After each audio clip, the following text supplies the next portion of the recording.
অনেক মানুষ তো বলে যে সে সিগারেট খাওয়া হারাম না। যে প্রতি বছর প্রায় 8 মিলিয়ন মানুষ তো মারা যায় সরাসরি শুনলাম আপনি নাকি দুটা চাকরির ইন্টারভিউ দিয়েছেন, কিন্তু কোনোটাতেই চাকরি হয়নি। নম্বর 148 বা 149 যে আমাদের এবং কাফিরদের মধ্যে পার্থক্য দেখাই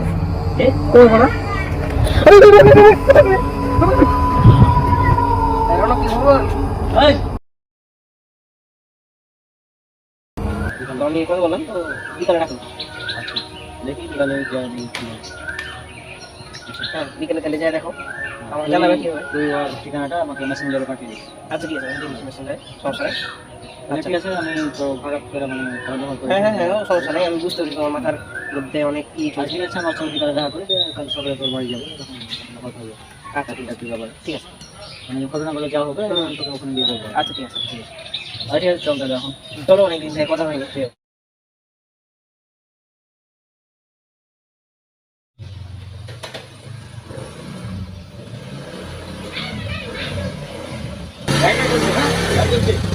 তোর কি হ্যাঁ গাড়ি করবে গাড়ি করবে 1 টাকা করবে, এখন সুন্দর করে বাড়ি যেতে এখান থেকে যা। লাইট কেন জ্বলছে? আমার লাইট জ্বলছে, তোর কি?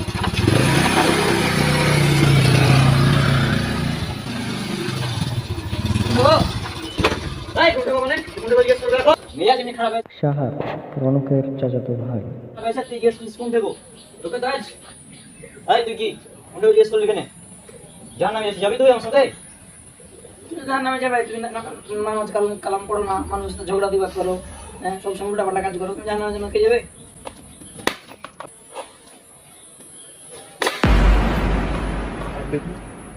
মোবাইল ফেলি কেন ভাই? মোবাইল ফেলবো মানে মোবাইলকে এখন কুচি করে ভেঙে ফেল দেবো এখানে, ঠিক আছে? আমাকে মোবাইল কেটে ভাঙলি বে? কত কষ্ট করে মোবাইল কিনেছি জানিস বে? কত কষ্ট করে কিনেছিস? আমি চুরি করে মোবাইল কিনেছি। কত বড় পাপ জানিস? চুরি করে আমার পাপ কেন? চুরি তো সবাই করে, এটা আমার পাপ হলো নাকি? চুরি নাকি সবাই করে? তুই কি গাঁজা খেয়ে আসছিস নাকি রে ভাই? হ্যাঁ নেশা টেশা করে আসছিস? গাঁজা তখন সবাই এটা আবার নেশা হয় নাকি গাঁজা দিয়ে? এ ভাই পাগল কি আমি হয়ে গেছি না এই হয়ে গেছি? আমাকে পাগল মানছে। আচ্ছা যাই, তুই যেহেতু চুরি করিস গাঁজা টাঞ্জা খাস, ঠিক আছে চল একসাথে জাহান হয়ে যাবো। যাবো না, এই থাম থাম থাম, এই শোনা থাম, গুরুত্বপূর্ণ কথা আছে শোন। চলে গেলাই ভাই তোর ফোন তো ভাঙলাম, হ্যাঁ আর তুই যেহেতু চুরিটা কি হয়েছে মানে তুই এখানে কেন? তুই এখানে তোকেই তো বুঝছিলাম মাহিন না, তুই তোকেই তো বুঝছিলাম। কালকে পাঠালি তো ওই জন্য তো তোকে তো আজ তোকে আবে থাম, শোন শুনে যা, আগে মন করে নাই শুনতে মেজাজ খারাপ করিস না। এমনি মেজাজ খারাপ হয়ে গেছে ঠিক আছে, তোর আর মেজাজ খারাপ যাবো বের হয়ে গেছে।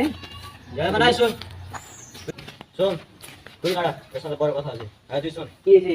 তুই মানে তোর হারাম তোর মনের কাছে আমাকে পাঠাচ্ছিলি কেন? কেন হারাম তোর মানে কি জানিস? তোর বন্ধু কত বড় হারাম কর? কেন ওই তো নামাজ সব কিছু পড়ে, তো নামাজ যেটা পড়লে সব দিনদার হয়ে যায় নাকি? কি হয়েছে নাকি? কি হয়েছে নাকি মানে ব্যবসা তো ভালোই নাকি? ব্যবসা ভালো, আর ব্যবসা ভালো, আরে ব্যবসা ভালো, তোর মুখ কাজ করে কি জানি তুমি বলো, তাহলে আমি জানি না তো। জানিস না? বলো, তুই তোর বন্ধু সম্পর্কে জানিস না, আর আমাদের বাড়িতে দিয়েছিস না? আমি শুনেছিলাম আর কি, ওই তো বলেছিল ভালো, এখন আমি তো ওর কাছে যাইনি আর কি। ভালো, তাহলে শোন কি হয়েছিল কাল। হ্যাঁ বলো।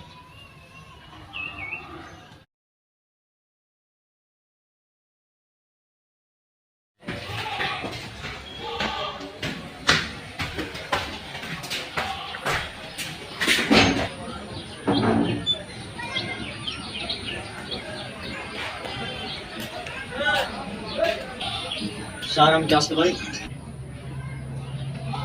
হ্যাঁ আসেন ভাই। স্যার আমি কি হ্যাঁ বসেন বসেন, চেয়ার বসেন। তো আমি শুনলাম নাকি আপনাদের এখানে জব? হ্যাঁ জব হবে। আপনাকে কি মাইন্ড পাঠাচ্ছে নাকি? হ্যাঁ মাহিন আমার কাছে ছোট ভাই আর কি। ও আচ্ছা স্যার, হ্যাঁ আমাকে ফোন দিয়েছিল। আচ্ছা হ্যাঁ, তো আমাদের এখানে আপনার কাজ করতে পারবেন তো নাকি? হ্যাঁ পারবো, সমস্যা নেই। আপনাদের প্রোডাক্টগুলো বলেন কি প্রোডাক্ট ধরেন, আপনাকে তো দেখে বুঝে লাগছে অবশ্য। এখন ধরেন আমাদের সিগারেটের একটা মানে প্রোডাক্ট আছে, মানে বিভিন্ন সিগারেটের ওগুলো রেটে দিতে হয়। আর একটা প্রোডাক্ট হচ্ছে আপনার যে বিভিন্ন আরসি আর কি, এই যে কোকা কোলা ধরেন, ঠান্ডা এসে আমি যাবে অনেকগুলো আছে আইটেম আছে।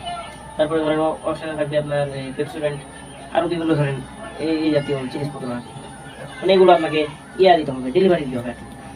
আচ্ছা আর কি এগুলো থাকবে আপনার। এখন আপনি মানে কোনটা নিতে চাচ্ছেন, সিগারেটটা নেবেন নাকি কোকা কোলা? এগুলো আরো ধরেন বিভিন্ন আইটেম আছে, আপনাকে ফোন থেকে দেখাই, আপনাকে দেখাচ্ছি তখন। এই কি প্রোডাক্ট দেখাবি তুই? কোম্পানির এই বস? ভাই। তুই কোম্পানির বস?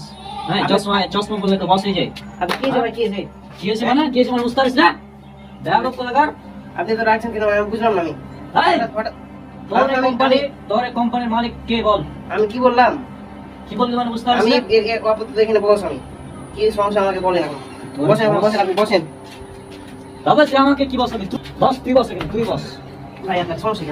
আমি আপনাকে কি বললাম? হ্যাঁ, কি বললি মানে বুঝতে পারিস না? কি বললি? আমি তো আপনাকে সিগারেট বেচার কথা বলিনি। আমি আপনাকে এই যে কোকা কোলা ড্রিঙ্ক এগুলো বলার কথা বলি। কোকা কোলা না? Coca Cola. এই কি এটা? দোতলা না? এটা দোতলা না? দোতলা তো ভাই।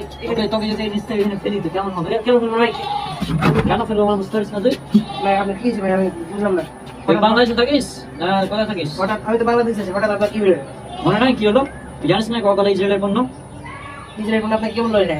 আমি বলবো তাই। তাই বললো মানে? তুই এখন গুগল কর ইসরায়েলের যে পণ্য কোকা কোলা, সেভেন আপ, হ্যাঁ ভাই, আমি জানি ভাই। তো ইসরায়েলের পণ্য তোরা বেচছিস কেন? ভাই এটা একটা তোরা কি মুসলিম না? ভাই মুসলিম ঠিক আছে, আমার ধরেন এটা একটা ব্যবসার ক্ষেত্রে তৈরি করতে হবে। আপনি এত বড় রাখছেন কেন? এত মাথা করলে হবে নাকি? মাথা খারাপ তোর, তোর টেবিল তো বেশি ভাই কিন্তু তোকেও ভাই আপনি শোন তোকে এখন আমি এখানে জবাই করবো, জবাই করে ওই রক্তগুলা তোর বোতলে প্যাকেটজাত করবো, যাতে আমি আমি আমি আমি কিন্তু পুলিশে ফোন করবো। পুলিশে ফোন দিবি? পুলিশ কেন? তোর 14 গোষ্ঠী গালি আয়, সবাই ধরে ফেলে ফেলে দেবো আমি আজ। ভাই ছাড়েন, আপনি ভালো কিছু হয়। আপনি করবেন না তো, চাকরি করবেন না, ঠিক আছে? ভালো করে বললেই যাও ভাই। চাকরি কি তোর কোম্পানিকে আমি ধ্বংস করে দেবো একদম। কোকা ইসরায়েলের পণ্য হয়েছিস, হ্যাঁ? ভাই আপনি চলেন। তাই কোথায় যাবো? তুই বস এখানে বস। এখানে আসেন, এখানে আসেন। কোনো কথা হবে না, আগে আমার কথা জবাব দে। তোরা ইসরায়েলের পণ্য বেচা বন্ধ করবি কিনা বল। বন্ধ করবো, আপনি ভালো করে বসেন। আপনার সাথে বসে কথা বলতে হবে, শুনুন। আসেন, এদিকে আসেন। ঠিক আছে, বসেন, বসেন। এই বসেন, আপনি বসেন। যা বসে কি করবি? বসেন, আপনি বসেন। এই পাঠান, একটা স্প্রাইট গাড়ি তো ফ্রি থেকে ঠান্ডা ঠান্ডা। কি কি আসবে? ঠান্ডা আপনার স্প্রাইট দাম। স্প্রাইট। ভাই এবার বুঝলি? হ্যাঁ, ওরা হচ্ছে সিগারেট বিক্রি করে, ঠিক আছে, সিগারেট দাম সবাই বিক্রি করে, সবাই বিক্রি করে, কিন্তু এই ইসরায়েলের পণ্য কোকা কোলা এগুলো বিক্রি করে, আমরা গেলে আমাকে দিয়ে বিক্রি করবে। আমি তো আমি জানতাম করে না, যাবো। আমি তো জানতাম না। আমি এখন ওর নাম্বার ব্লকে দেবো। আবে আর নাম্বার ব্লক কি করবি? আর আগে হ্যাঁ, ওর কোম্পানি বন্ধ কোম্পানি করতে বন্ধ হবে। করবো। আর কোম্পানি বন্ধ না করলে তোকে এখানে পুঁতে ফেলে দেবো। আমি ওর কোম্পানি বন্ধ করার ব্যবস্থা করছি। এই যে ওর নাম্বার ব্লকে দেবো। ওকে, আর কোম্পানিও ইনশাল্লাহ কোম্পানি তো বন্ধ হবে, বন্ধ করে দেবো। তবে তার আগে তুই যে আমাকে, আমার মেজাজ খারাপ হয়েছিল, তার উপরে তুই আমাকে তোর আমি তো তোমার ভালো লেগে করে করেছিলাম। আমি কালকের মধ্যে সব উঠিয়ে দেবো। কালকে আমাদের উঠাবি, তবে তোকে আমি আজকের মধ্যে হাসপাতালে পাঠার ব্যবস্থা করছি। মাইন তো পারলে আলো ভাই, তুই না, তুই ফোন কি চুরি করে কিনেছিলি না? তো এই যে চুরি করে কিনেছিলি? চুরি করে একটা স্বাভাবিক একটা কাজ। স্বাভাবিক, তুই এখানে তুই এখানে এখানে কথা আছে, চুরি করে ফোন কিনেছিলি না? স্বাভাবিক বিষয়, স্বাভাবিক বিষয়। লে এখন ফোন মুখে বল। ফোন চুরি করে কিনিস না? স্বাভাবিক একটা বিষয়। চুরি করা নাকি স্বাভাবিক? তো চুরি করা আজ ভাই, চুরি করা স্বাভাবিক বিষয় না। চুরি চুরি করিস, চুরি করা ফোন কিনিস, যাদব কোথাকার, চুরি করা ফোন কিনে আরা, এদের কারণে মেজাজ খারাপ হয়ে যায়। রনক গেলে তখন কিছু করার নাই। ওকে দিয়ে তো খুব বিপদে পড়ে গেলাম। কি যে করবো, কি করবো, তাই তো। আরে রাবিত, কি খবর? কোন যাবে? কোন যাবে?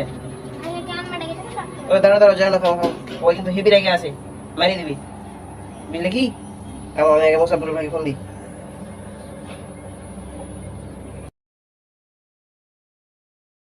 মাহিম কল দিল এখন। মোসাব্বিরুল ইসলাম রওনাক এখানে তিনি সবচেয়ে গুরুত্বপূর্ণ চরিত্রের ভূমিকা পালন করেছেন।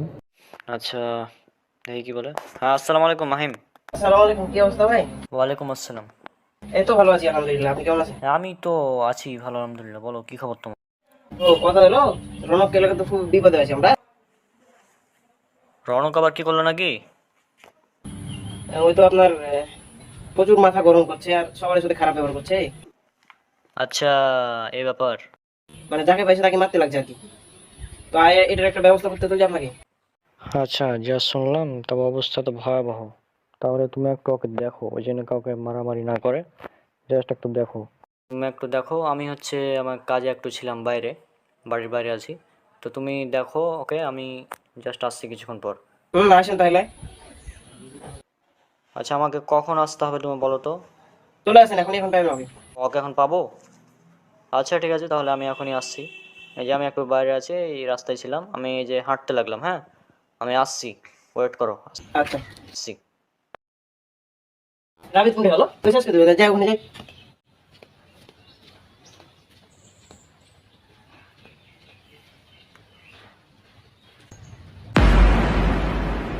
এই তুমি কি উচিস? আম্মা তোমাকে ডাকছে। আম্মা ডাকছে না, আম্মা ডাকছে, আম্মা ডাকছে। ওই ওই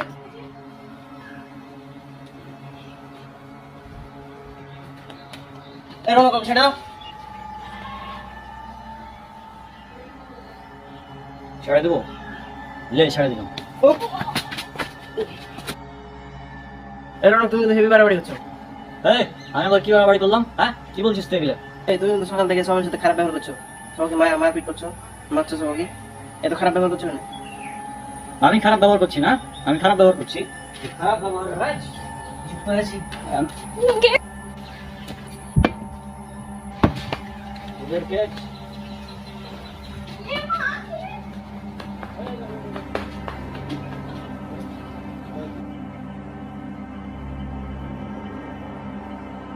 আচ্ছা মাইন্ড তুমি ওখানে দাঁড়াও, রাহুল তুমি।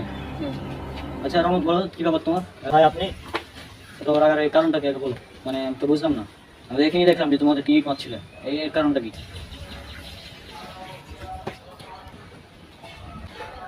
আচ্ছা আমি ডিটেলস কারণটা খুলে বলো যে এই কারণে তুমি এগুলো করছো। ডিটেলস বলছি, আপনি পুরো কাহিনী শুনেন তাহলে।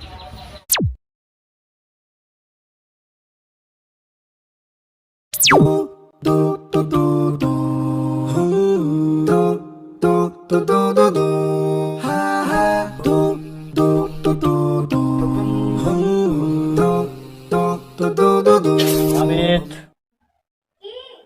একটা জিনিস দেখতে আসো।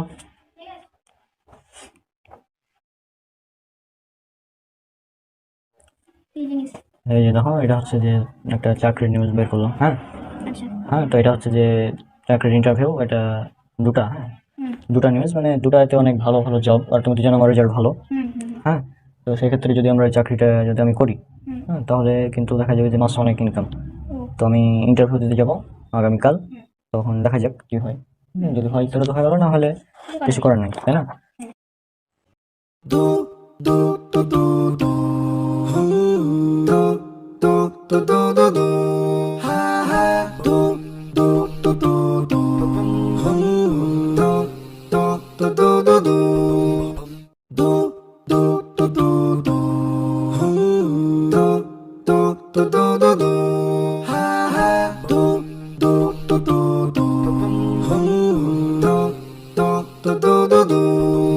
রাবেত,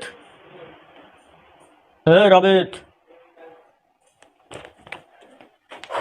কথা হচ্ছে যে আমি হচ্ছে ইন্টারভিউ দিতে যাচ্ছি। হ্যাঁ, তো দোয়া করো, দেখা যাক কি হয়। হুম, ভালো করে হ্যাঁ, ইন্টারভিউ। আর আমি যাচ্ছি, গেটটা লাগিয়ে দেবে, ঠিক আছে? আচ্ছা ঠিক আছে। আচ্ছা রনক, এখানে তো অনেক গরম, মানে চলো আমরা বাসায় যাই নাকি? বাসায় চলো, আমি বিষয়টা দেখছি। আচ্ছা চলুন, বাসায় চলুন তাহলে, ওখানে গিয়ে কথা বলি।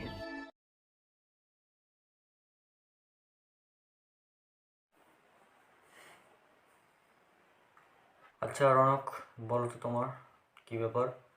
ইন্টারভিউ দিতে গেলে তারপরে তোমার কি হলো? ইন্টারভিউ দিলাম, সেখানে তারা বললো যে, বলছে যে যে আমাদের অফিসে আসলে যারা দাঁড়িয়ে রাখে তাদেরকে চাকরি দেওয়া হয় না।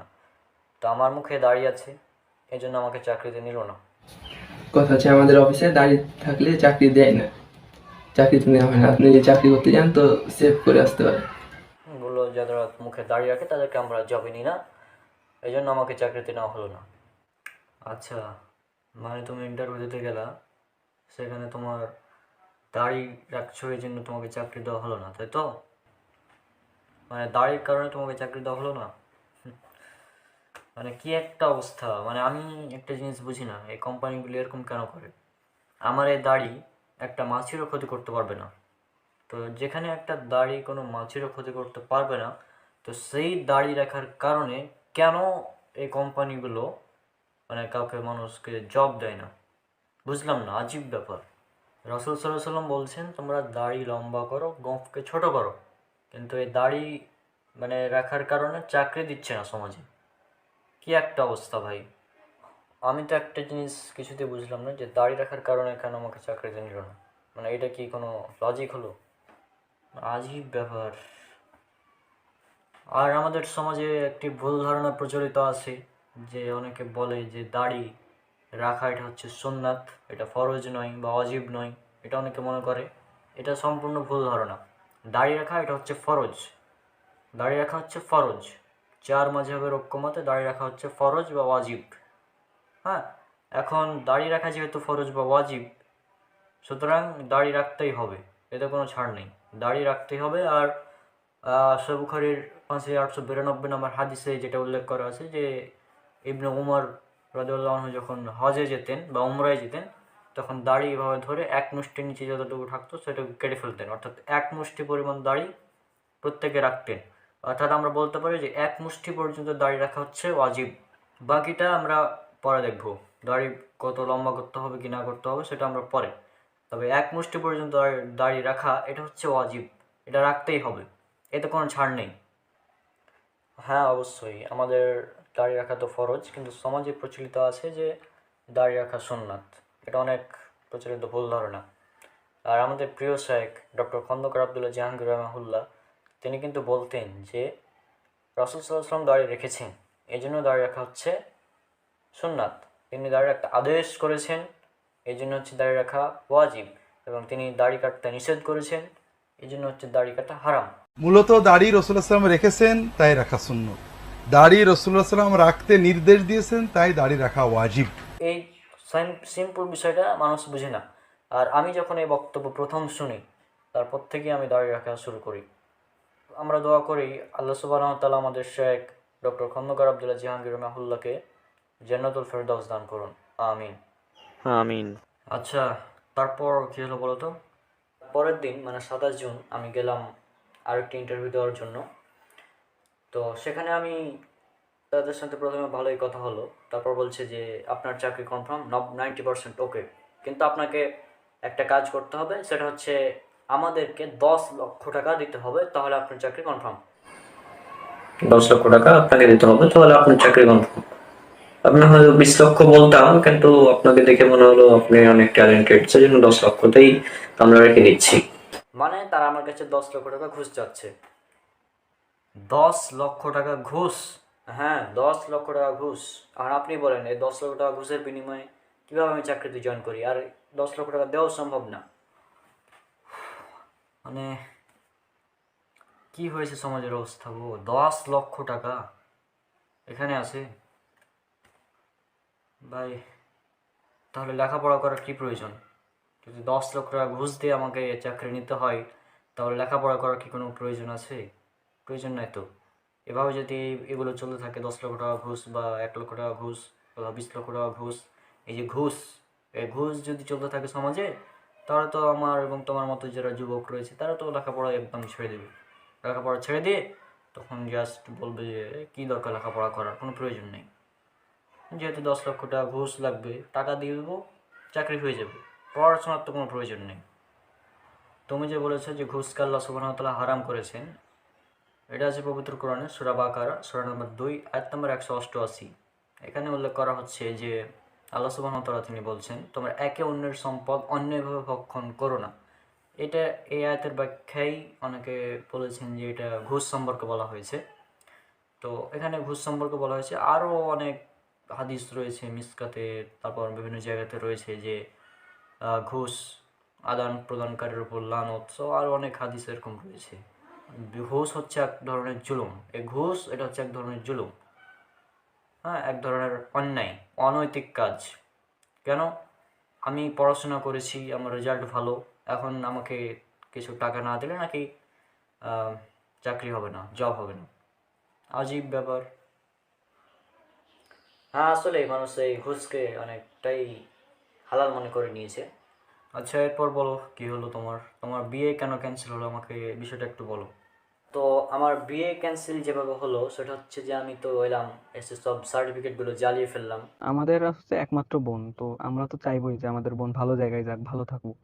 আপনি এখনো বেকার, চাকরি করেন না, আর এদিকে আমাদের বোনের জন্য আসলে অনেক ভালো একটা সম্বন্ধ আসছে। ছেলে আমেরিকায় থাকে, মাসে 10 লাখ টাকা ইনকাম। তো অবশ্যই বুঝতে পারছেন আমি আসলে কি বোঝাতে চাচ্ছি, যেহেতু এটা একটা বেটার অপশন। আশা করি আপনি বুঝবেন। আপনার জন্য শুভকামনা রইলো, আপনি ভবিষ্যতে অনেক ভালো কিছু করেন, কিন্তু আহ, হাতে এখন বেটার অপশন থাকতে আমরা চাচ্ছি না আসলে অন্য কিছু ভাবতে। তাই আশা করি আপনি কিছু মনে করবেন না আর বিষয়টা বুঝবেন। কিছু মনে করেন না প্লিজ।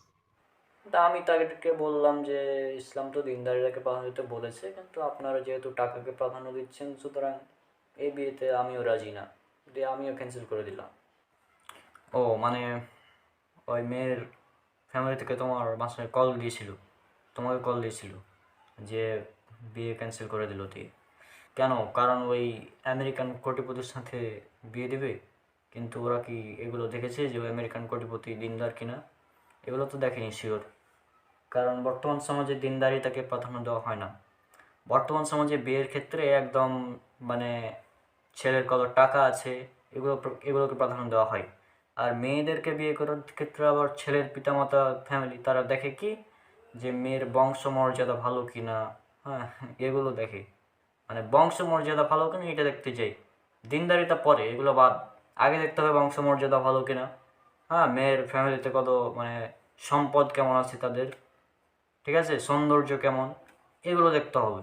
কিন্তু বংশমর্যাদা, সৌন্দর্য আর এই টাকা পয়সা দেখতে গিয়ে দেখা গেল যে সবই আছে, কিন্তু দিনদারিতা নাই। দিনদারিতা নাই, আর দিনদারিতা যার নাই তাকে বিয়ে করতে তো রাসূল সাল্লাল্লাহু আলাইহি ওয়াসাল্লাম নিষেধ করেছেন।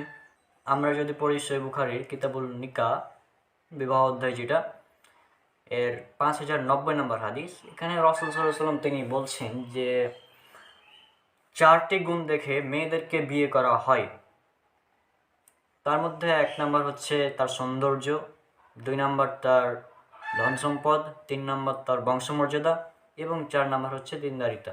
অর্থাৎ এই 4টি জিনিস দেখে মানুষ মেয়েদেরকে বিয়ে করে, এই 4টি জিনিস দেখে। কিন্তু রাসূল সাল্লাল্লাহু আলাইহি ওয়াসাল্লাম বলছেন বিয়ের ক্ষেত্রে তোমরা দিনদারিতাকে প্রাধান্য দাও। রাসূল সাল্লাল্লাহু আলাইহি ওয়াসাল্লাম কিন্তু বাকি 3টাকে প্রাধান্য দিতে বলেননি, তিনি বলছেন যে দিনদারিতাকে প্রাধান্য দাও, কারণ যার মধ্যে দিন ঠিক থাকবে সে আর যাই হোক অন্তত তার মানে অন্য কিছু খারাপ হবে না। সে হয়তো একটু কম সুন্দর হতে পারে, তার টাকা পয়সা হয়তো কম থাকতে পারে, বংশমর্যাদা নাও থাকতে পারে, কিন্তু যদি তার মধ্যে দিনদারিতা থাকে তাহলে সে মেয়ে যার স্ত্রী হবে ওই স্বামী হচ্ছে সবচেয়ে সৌভাগ্যবান। কেননা একটি হাদিস উল্লেখ করা হয়েছে, রাসূল সাল্লাল্লাহু আলাইহি ওয়াসাল্লাম তিনি বলেছেন যে দুনিয়ার মধ্যে সর্বোত্তম সম্পদ হচ্ছে দিনদার স্ত্রী। দিনদার স্ত্রী হচ্ছে দুনিয়ার মধ্যে সর্বোত্তম সম্পদ। কিন্তু এটা না দেখে এখন মানে দেখা হয় বংশমর্যাদা, সৌন্দর্য, এগুলো। হ্যাঁ, সৌন্দর্য, মেয়ের সৌন্দর্য দেখতে গিয়ে মেয়ে অনেক সুন্দর, ঠিক আছে, কিন্তু দেখা গেল যে মেয়ে টিকটক করে, টিকটকে ভিডিও বানায়, তাহলে লাভ কী হলো? কোনো লাভ হলো কি? সে সুন্দর ঠিক আছে, কিন্তু তার সৌন্দর্য তো মোটামুটি কোটি কোটি যুবক উপভোগ করে নিয়েছে অলরেডি। এগুলো তো দেখে কোনো লাভ নেই। এই জন্য মেয়েদের দিনদার মেয়েদেরকে প্রাধান্য দিতে হবে বিয়ের ক্ষেত্রে, এটা হচ্ছে গুরুত্বপূর্ণ। আর আমাদের সমাজে এই মেসেজটা পৌঁছানো খুবই জরুরি।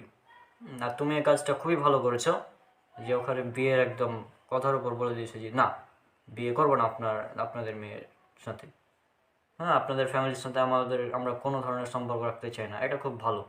ওরা বুঝুক, ওরা টাকা লোভী, হ্যাঁ, টাকার লোভে গিয়ে কাজ করেছে, ওরা সেটা বুঝবে। তো তোমার কাজটা ভালো ছিল বলে আমি মনে করি। আসলে ছেলেদের দিনদারিতাকে বাদ দিয়ে টাকা পয়সা, তারপর ছেলে কত প্রতিষ্ঠিত, এগুলো দেখতে গিয়ে আসলে বিয়েকে সমাজে অনেক কঠিন করে দেওয়া হয়েছে বর্তমানে। আচ্ছা, এরপর বলো কী ঘটনা ছিল তোমার? তো তারপর যেটা হলো সেটা হচ্ছে যে তাহমিদ অফিক, তাকে তো চেনেন।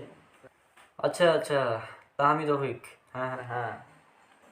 তো সে আর কি আমার সঙ্গে দেখা করতে এসেছিলো পরের দিন বিকালে, অর্থাৎ 28 জন বিকালে সে আমার সঙ্গে দেখা করতে এসেছিলো। ও তো ভালো, আমারও বন্ধু ছিল, ভালোই আর কি। কিন্তু যে হোক ওর একটু সমস্যা, নামাজ টামাজ ঠিক মতো পড়তো না, এখন পড়ে কিনা জানি না আমি। তারপর সিগারেট খেত মাঝে মধ্যে, এটা খুবই ভয়াবহ বিষয়। এবং তার সঙ্গে দেখা করার পর অনেক কিছুই কথা হলো তার সাথে, ভালো। হ্যাঁ, এই কথাগুলো হওয়ার পর অনেক বিষয়ে তাকে নসিহা করলাম। যেমন সে মাঝে মধ্যে সিগারেট খেত, তাকে বুঝালাম যে সিগারেট খাওয়া হারাম। রাসূল সাল্লাল্লাহু আলাইহি ওয়াসাল্লাম আমার একটা কথা বলেছেন যে প্রত্যেক নেশাদ্রব্য হারাম, এটাতেই একদম ওয়াল ওকে। তার মানে সিগারেট একদম হারাম? একদম হারাম। বন্ধু আচ্ছা বন্ধু, খাবো না। এমনিতে তো আমি নেশা করি না, মাঝে মধ্যে খাই। আজকে থেকে এত সামনে কথা দিলাম, খাবো না, এই ফেলে দিলাম। আচ্ছা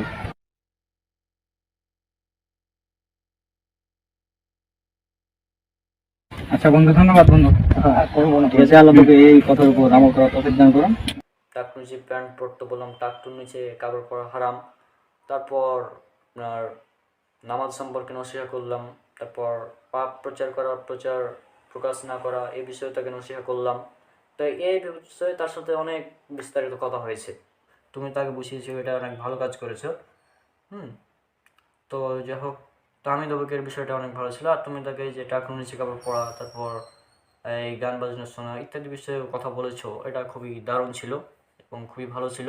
এবং এই নসিহাগুলো অনেক ভালো ছিল, তার জন্য উপকারী, এবং সবার জন্য এই নসিহাগুলো উপকারী হবে বলে আমি মনে করি। হ্যাঁ ভাই, তো এরপর আমার এক সুদখোর বন্ধু কল দিল। তার নাম্বার আমার সেভ ছিল না। সে কল দিয়ে তার পরিচয় দিল, তার সাথে কথা হলো। আচ্ছা, প্রায় বিকাল তো হয়ে গেল, যা একটু নদীর দিকে যা, মানুষ টাটাস খেয়ে আসি, তারপর আসলে নামাজ পড়তে যাবো। আরে আরে কি দেখছি, এখানে রনক রিমুশ খান চরিত্র অভিনয় করেছেন, যিনি রনকের বন্ধু। এটা তো আমার বন্ধু, তাই না রনক? এই কি পাগল নাকি? আমরা কমার্সে পড়তাম, এই জন্য সে হাসাহাসি করতো যে তুই কমার্স পড়ে কি করবি, আর এই দেখ আর সায়েন্স পড়ে আর কি করছে। সায়েন্স নিয়ে পড়ে এখনো ওর সার্টিফিকেটকে পুরালো, জ্বালালো, কারণ ওর চাকরি হয়নি। আজই দেখি রনককে একটা কল করে দেখা যাক। এখন আবার কে কল দিল, আবার মনে হচ্ছে। আসসালামু আলাইকুম রহমতুল্লাহ। ওয়ালাইকুম আসসালাম রহমতুল্লাহ। কি রে রনক বন্ধু, কি অবস্থা? চিনতে পারছিস আমাকে? জি, আমি তো রনক বলছি, কিন্তু আমি তো আপনাকে চিনলাম না। আপনি কে বলছেন? আরে চেষ্টা কর একটু। আমি তোদের ক্লাসের সবচেয়ে খারাপ স্টুডেন্ট, যে আসলে সায়েন্স পাইনি, এই জন্য আমি আসলে ইন্টারে কমার্স নিয়ে পড়াশোনা করেছিলাম। তোরা সায়েন্স নিয়ে পড়তি আর আমাকে নিয়ে হাসাহাসি করতে যে আমি কমার্স পড়ে কি করব, কি উন্নতি করবো। আজ দেখ আমি কত বড় বিজনেসম্যান। হ্যাঁ, আর তুই কি করলি? হ্যাঁ, ভিডিওতে দেখলাম নাকি তুই একটা পোস্ট করেছিলি আর কি। হ্যাঁ, যে তুই আর কি, যে এই তোর সার্টিফিকেট গুলো আগুন দিয়ে পোড়াচ্ছিস। সায়েন্স পড়ে কি করলি যদি সার্টিফিকেট পোড়াতে হয়? আমাকে দেখ, আমি কমার্স নিয়ে পড়াশোনা করেছি, এখন আমি বিজনেসম্যান, অনেক বড় বিজনেসম্যান। আমার আমার এখন কোটি কোটি টাকা ইনকাম। তুই কি করলি জীবনে? না, আমাদের স্কুলে তো অনেকেই ছিল যারা মানে এসএসসির পর তারা আসলে সায়েন্স না নিয়ে আর্টস কমার্স নিয়েছে। তা আপনি কি? আমি তো আপনাকে ঠিক চিনলাম না, একটু আপনার পরিচয়টা দিলে ভালো হয়। তুই এখনো আমাকে চিনতে পারিসনি? আমি রিমোশ খান, এবার চিনতে পারছোস? ও আচ্ছা, রিমোশ খান। আচ্ছা আচ্ছা। হ্যাঁ, কিরে কি অবস্থা তোর? আমার অবস্থা তো ভালো, কিন্তু তোর অবস্থা তো দেখছি খুবই বাজে অবস্থা একদম। হ্যাঁ, আমার যে চাকরি তো হয়নি আসলে। আসলে সমাজটা খারাপ জানিস। আমার চাকরি না হওয়ার মূল কারণ প্রথম কারণ, প্রথম যেখানে গেলাম ওখানে বলছে যে দাড়ি কাটতে হবে। তারপর আবার বলছে যে ঘুষ ছাড়া চাকরি হবে না। হ্যাঁ, এই জন্য আর কি। তো আমি তো এসব হারাম জিনিসের বিষয়ে চাই করবো না। আর তোর মতো পাগল আমি মানে দ্বিতীয় কাউকে দেখিনি মনে হয়। মানে ওখানে তোর চাকরিটা হয়ে যেত আর কি, কিন্তু তুই কি বলছিস? তুই নাকি দাড়ি, সামান্য সামান্য দাড়ি দিয়ে কি হবে রে ভাই? এই সামান্য একটা দাড়ির জন্য তুই চাকরি ছেড়ে দিলি, এটা কোনো কথা হলো? কি, দাড়ি তোর কাছে সামান্য বিষয়? হ্যাঁ, যেখানে রাসূল সাল্লাল্লাহু আলাইহি ওয়াসাল্লাম বলছেন, সহিহ বুখারীর হাদিস, কিতাবুল লিবাস, হাদিস নাম্বার 5892, যে তোমরা দাড়িকে লম্বা করো, গোঁফ ছোট করো, আর মুশরিকদের বিরোধিতা করো। আর সেখানে তুই বলছিস দাড়ি নাকি সামান্য বিষয়, আজীব ব্যাপার। আর তুই এক কাজ কর, তুই মানে আমাদের কোম্পানিতে একটা সিট ফাঁকা আছে, তুই চাইলে আসতে পারিস। আচ্ছা, তোর কোম্পানিতে এখনো মানে একটা সিট ফাঁকা আছে? আচ্ছা, তোর কোম্পানিটা কিসের আগে বলতো? না মানে সিট মানে তুই যেহেতু আমার বন্ধু আর কি, এই জন্য তোকে অফারটা করলাম। যদিও আমি তোর চেয়ে খারাপ স্টুডেন্ট ছিলাম, তারপরেও দেখ কি ভাগ্য, তুই আজ চাকরি পাচ্ছিস না, আর আজ আমি কোটিপতি। হাই, শোন শোন, আমাদের কোম্পানিটা আসলে মানে একটা এনজিও কোম্পানি বলতে পারিস। এখানে আমরা আসলে মানুষকে কিছু টাকা ধার দেই। মানে আমরা ঋণের কার্যক্রম যেগুলো ওগুলো করি, মানুষকে টাকা ধার দেই, তারপর থেকে তাদের কাছ থেকে আবার টাকা ফেরত নেই, এই কাজ। ও, এনজিও কোম্পানি, হ্যাঁ। মানে সুদখোর তুই? সুদখোর মানে আমরা কিভাবে সুদখোর হলাম? কিভাবে সুদখোর মানে? বুঝতে পারছিস না? তোরা হচ্ছিস যে মানুষকে টাকা ধার দিস, বিভিন্ন কৃষক সহ অনেক মানুষ আছে যাদেরকে টাকা ধার দিস। হ্যাঁ, 20,000 টাকা ধার দিলি, আবার পরের বছরে তোরা তাদের কাছ থেকে প্রায় 10% হারে মুনাফা নিস। মানে তোরা বলিস মুনাফা বা ইন্টারেস্ট বলিস, অ্যাকচুয়ালি এটা হচ্ছে সুদ। হ্যাঁ, যদিও তোরা এটাকে অন্য নামে ব্যবহার করিস, কিন্তু এটা হচ্ছে সুদ। তো তোরা হচ্ছে সুদখোর। আচ্ছা আচ্ছা, শোন ওয়েট। আমরা এটাকে, তুই এটাকে সুদ বলছিস, আসলে এটা আমাদের বিজনেস। দিস ইজ নট সুদ, এটা বিজনেস। হুম। আর শোন, দাঁড়া, ওয়েট, শোন। আল্লাহ সুবহানাহু ওয়া তাআলা বলছেন সূরা বাকারা সূরা নাম্বার 2 আয়াত নাম্বার 275, যে আল্লাহ ব্যবসাকে হালাল করেছেন আর সুদকে করেছেন হারাম। কিন্তু তোরা এই সুদ খাচ্ছিস আর সুদকে বিজনেস বলছিস। আজীব ব্যাপার ভাই, আর কত জ্ঞান দিবি রে। সূরা বাকারা সূরা নাম্বার 2 আয়াত নাম্বার 275 থেকে 279 পর্যন্ত পড়বি। হ্যাঁ, তোরা তো মনে হয় জীবনে কোরআন খুলে দেখেছিস কিনা আমার সন্দেহ আছে।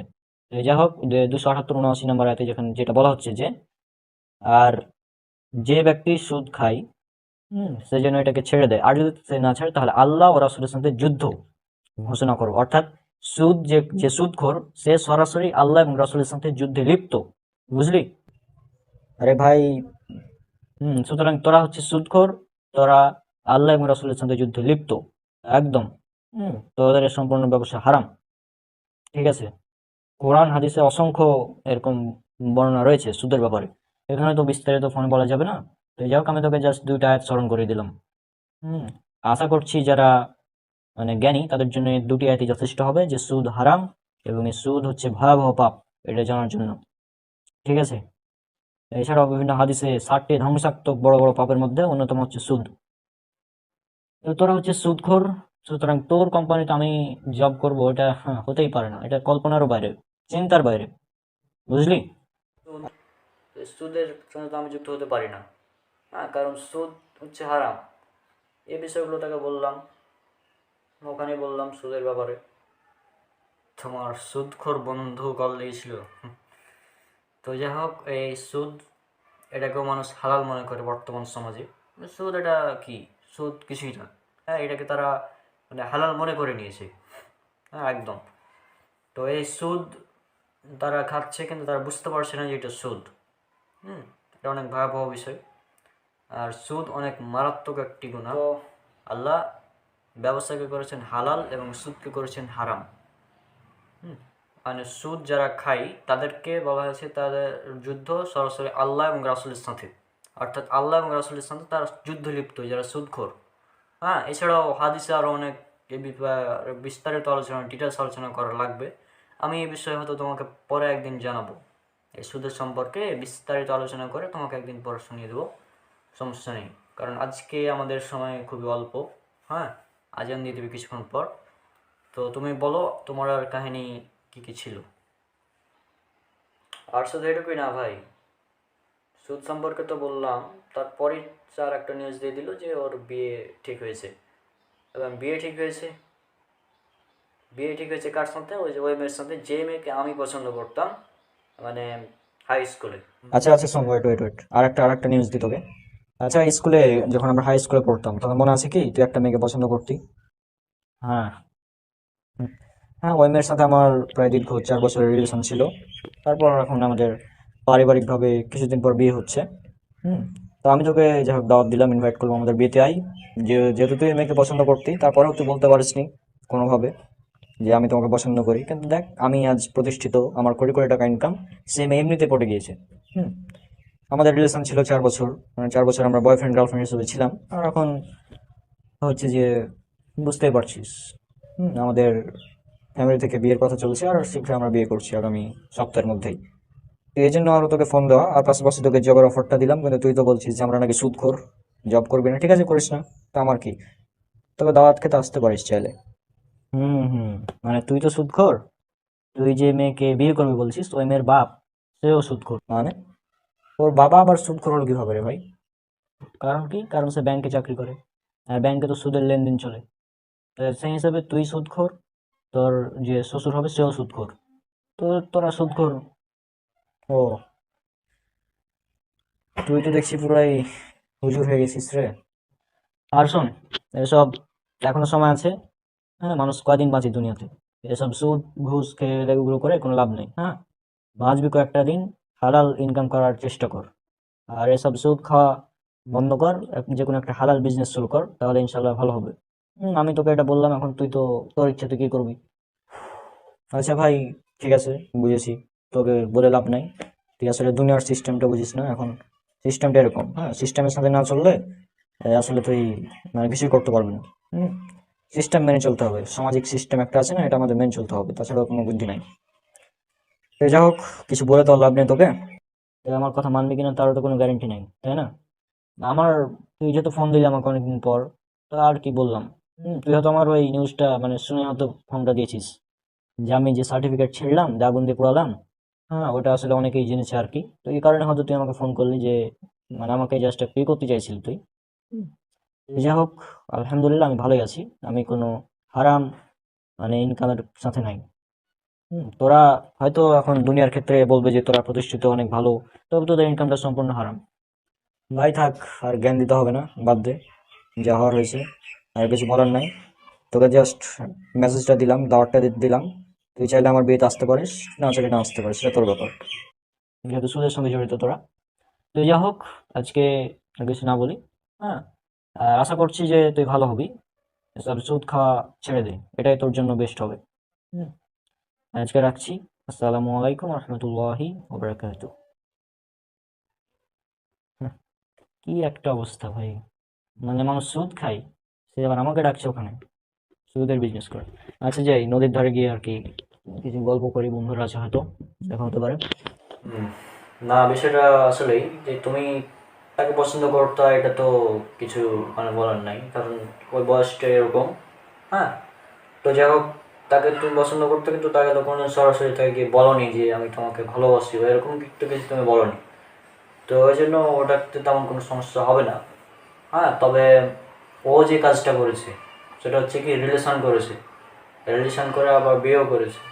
তো মানে প্রেম করে বিয়ে করা আর গরু চুরি করে কোরবানি দেওয়ার মধ্যে কোনো পার্থক্য নেই, উভয় সেম। হ্যাঁ, জি, মানে এগুলো কে কিছু বলার নেই। মানে এরা নিজের হারাম কাজ করবে, আবার ওই হারামের দিকে মানুষকে ডাকবে, মানে জাস্ট অবাক করা একটা বিষয়।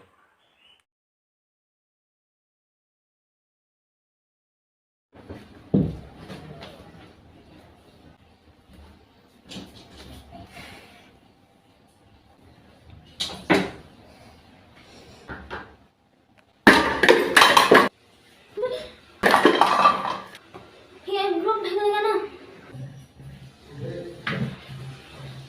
এখন তো কি, হ্যাঁ,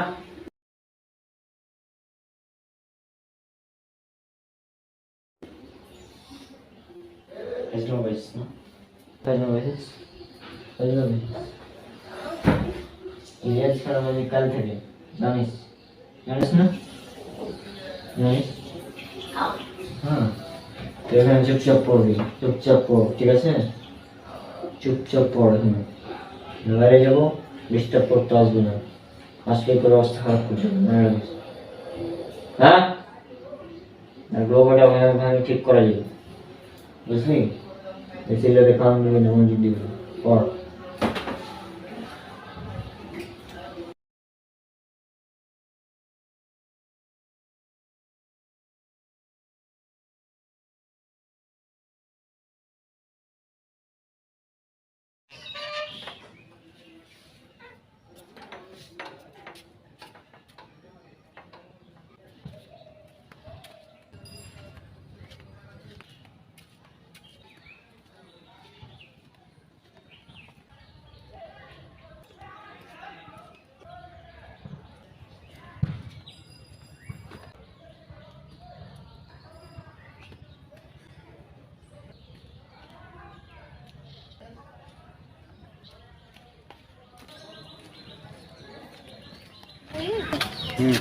এখানে একটা সেটিংস ঠিক করে দিন তো। ফোন এটা ফোন ভেঙে লাগে না।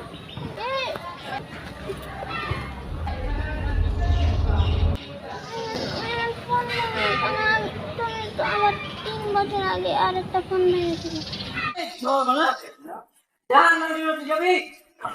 ফোন আমি ধর ফোন ধর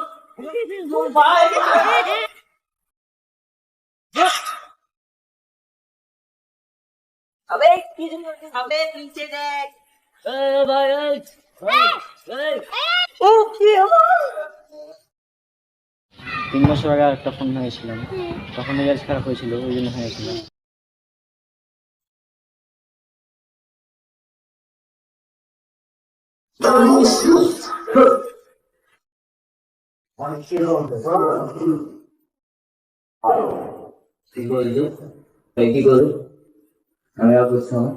এই আমরা এখন তোর করছি না, এই তোর দিক তোর কিছু নাই।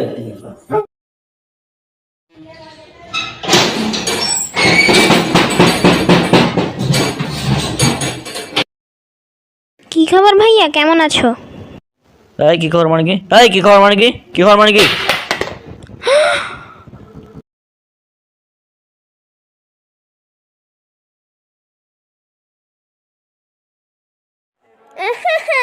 আরে ভাই, তুমি আমার ফোন ভাঙলা কেন? আমি আম্মার কাছে কান্দা কান্দা ফোন নিয়েছি। এই তোর ফোন ভেঙেছে, কি হয়েছে ভাই? এই কি হয়েছে? এই কি হয়েছে তোর? হ্যাঁ কি সমস্যা তোর? হ্যাঁ ফাইজলাম পেয়েছিস? আমার মেজাজ খারাপ হয়েছে, ফোন ভেঙে দিয়েছি, তোর কি সমস্যা? একদম চুপ, একদম চুপ। তুল তুল, এটা সব তুল, তুল, সবটি তুলবি। এই তোর ফোনের দাম কত? 10,000। 10,000? হ্যাঁ, এ ফোন দিয়ে তো কাজ হবে না, ওই নতুন ফোন কেনা লাগবে, তাই না? তাহলে আমি একটা নতুন ফোন কিনে দেবো। তাহলে এক ফোন, এ ফোন লাগবে। ধর! চুপ, একদম চুপ। আমি একটু পরে নতুন ফোন কিনে নিয়ে আসছি। এই যে ধর তোর নতুন ফোন, আজকে কিনে নিয়ে এলাম। একদম নতুন ফোন, বুঝলি? একদম নতুন, আজকে কিনে নিয়ে এলাম। ওয়াও। পছন্দ হয়েছে? হুম। আচ্ছা, কুল। কেমন ফোন, ভালো লাগছে? হ্যাঁ, জোস, অনেক ভালো। আচ্ছা, পুরাতন ফোন ভেঙে দিয়েছি, নতুন ফোন কিনে দিয়েছি, আর কোনো কথা বলবি না, বুঝলি? এই বুঝলি ভাই, বুঝলি? আর কোনো কথা বলবি না। হাট, যা এখান থেকে, যা যা, কোনো কথা কবি না, যা। হাট! তো নতুন ফোন কিনে দিবি, এখন ভাঙলাম, এখন আবার নতুন ফোন কিনে দেবো, বুঝলি? মেজাজ খারাপ থাকলে আমি কী যে করি তুই জানিস, তাই না? তারপরে তুই আবার আসবি, তোকে বললাম এখন যদি চুপচাপ করবি। আমি এখানে মানে শান্তিতে বাতাস করছিলাম, মাইন্ড মেজাজটা ঠান্ডা করছিলাম, তুই সেটা করতে দিলি না, বুঝলি? আর এটা ভাঙা ফোন, নতুন ফোন কিনে দেবো আজ, ঠিক আছে? তাদের চাপলে দরকার নেই। হ্যাঁ, ফোনের সেটিংসে সমস্যা হয়েছে, এগুলো তো আগের ফোন, ওই জন্য সমস্যা হয়েছে। নতুন ফোন কিনে দেবো, নতুন ফোন কিনবি, ইউজ করবি, ঠিক আছে? হ্যাঁ, চল ভাবছি ফোন দেবে, ভাঙা ফোন।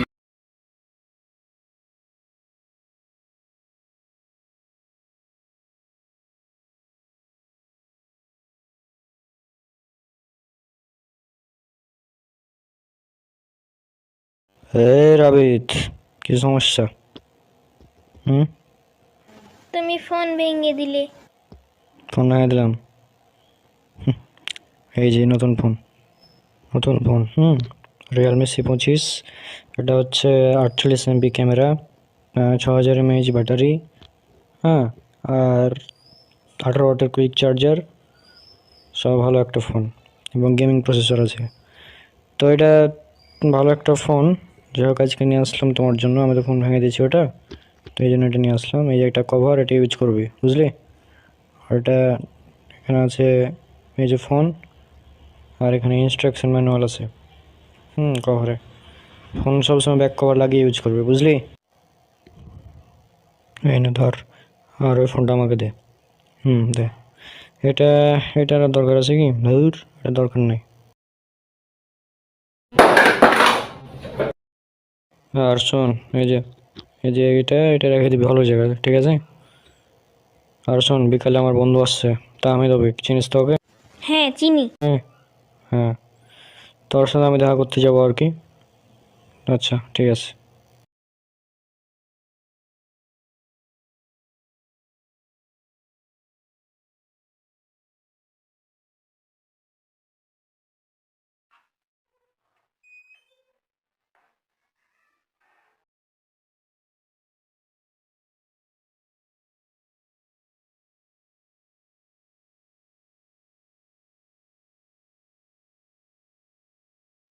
হে রাবিত, রেডি হ, চল নামাজ পড়তে যেতে হবে, বুঝলি? তাড়াতাড়ি রেডি হবি। তোর আগে গোসল করবি তো গোসল কর, অজু করে রেডি হ। আমি জাস্ট আসছি একটু পরে, হ্যাঁ? বুঝলি, তাড়াতাড়ি রেডি হবি।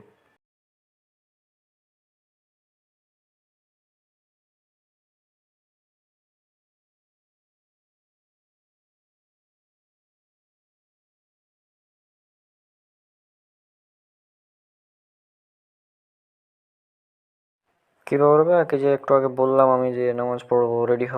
আর এখনো কি করছে? এ রাবিত, এ রাবিত, এ কি করছিস? এই কি করছিস তুই?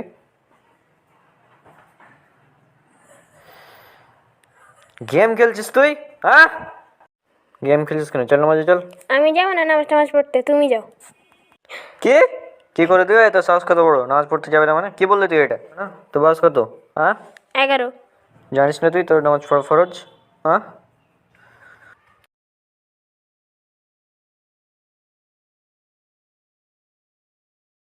শোন, হাদিস উল্লেখ আছে, এটা আছে সুনান আবু দাউদ, হাদিস নাম্বার 495-তে, যে রসুল সাল্লাল্লাহু আলাইহি সাল্লাম তিনি বলছেন যে যখন কোনো সন্তানের বয়স 7 হয় তখন তাকে নামাজের আদেশ দাও, আর যখন তার বয়স 10 হয় তখন সে নামাজ না পড়লে তাকে পিটাও, অর্থাৎ তাকে মারো। বুঝলি? মানে নামাজ না পড়লে হচ্ছে তোকে মারা যাবে। হ্যাঁ, এখন এই দায়িত্বটা ছিল হচ্ছে আমার বাবা মার, আব্বা আম্মার ছিল, কিন্তু আমি যেহেতু তোর বড় ভাই যেন আমাকে এটা পালন করতে হচ্ছে। আর তুই কি জানিস যে ব্যক্তি নামাজ ছেড়ে দিল সে কুফরি করলো? জামে আত-তিরমিজি 2618। এই কুফর ও ইমানের মধ্যে পার্থক্য হচ্ছে সলাৎ ত্যাগ করা। এছাড়া হচ্ছে সুনান ইবনে মাজা এর 1079, 1080। হ্যাঁ, এছাড়াও আরও বিভিন্ন জায়গায় রয়েছে, যেমন সে মুসলিম হাদিস নাম্বার 149, 148, সেখানে উল্লেখ করা আছে যে কুফর ও ইমানের মধ্যে পার্থক্য হচ্ছে সলাৎ ত্যাগ করা। যে ব্যক্তি সলাৎ ছেড়ে দিল সে কুফরি করলো। আরে মুসলিম আর অমুসলিম, এখন আমি বলছি ও হচ্ছে হিন্দু, ও হচ্ছে মুসলিম, ও হচ্ছে খ্রিস্টান, হ্যাঁ, ও অমুসলিম, তো এগুলোর মধ্যে পার্থক্য কী? এখন আজান দিল, মুসলিম গেম খেলছে, আবার ও হিন্দু, ও গেম খেলছে, তাহলে পার্থক্য কী থাকলো? মুসলিম আর হিন্দুর মধ্যে কোনো পার্থক্য থাকলো কি? কোনোই পার্থক্য নেই। অথচ হওয়া উচিত ছিল যখন আজান দিবে তখন যে মুসলিম সে সাথে সাথে নামাজ পড়তে যাবে, আর হিন্দু অমুসলিম তারা বিভিন্ন কাজে ব্যস্ত থাকবে, তাহলে আমরা তাদের চিনতে পারতাম যে এ হচ্ছে মুসলিম আর এ হচ্ছে অমুসলিম। কিন্তু এমনটা হচ্ছে না, আমরা তাদের মধ্যে কোনো ধরনের পার্থক্যই খুঁজে পাচ্ছি না আজকাল। এখন কোরআন মাজিদে জাহান্নামে যাওয়ার প্রধান কারণ বা প্রথম কারণ হিসেবে আল্লাহ সুবহানাহু ওয়া তাআলা উল্লেখ করেছেন। এটা আছে পবিত্র কোরআনের 74 নম্বর সূরা মুদাসসির, সূরা মুদাসসির। হ্যাঁ, তোমার কাছে তো কোরআন অ্যাপ আছে তাই না? হুম। তো সূরা মুদাসসির 74 নম্বর সূরা 42 এবং 43 নম্বর আয়াত, আল্লাহ বলছেন অপরাধীদেরকে জিজ্ঞেস করা হবে সেদিন অপরাধীদেরকে জিজ্ঞেস করা হবে যে কিসে তোমাকে জাহান্নামে প্রবেশ করালো?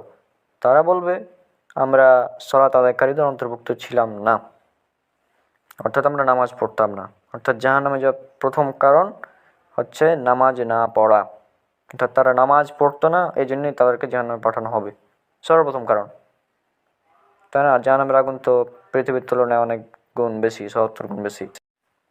এখন আমি যদি তোমাকে এখানে বলি আগুন জ্বালিয়ে যে আগুনটা 2 মিনিট হাতে ধরে থাকো, ধরতে পারবে কি? বা আমি যদি এখানে একটি গোল করে বলি যে আমি এখানে আগুন জ্বালাবো, এখানে তুমি 3 মিনিট দাঁড়িয়ে থাকো আগুনের উপর, তুমি কি দাঁড়িয়ে থাকতে পারবো? পারবো না। তাহলে সেখানে জাহান্নামে যাওয়ার মানুষ কথা চিন্তা করে কীভাবে নামাজ না পড়ে? আজীব ব্যাপার, তাই না?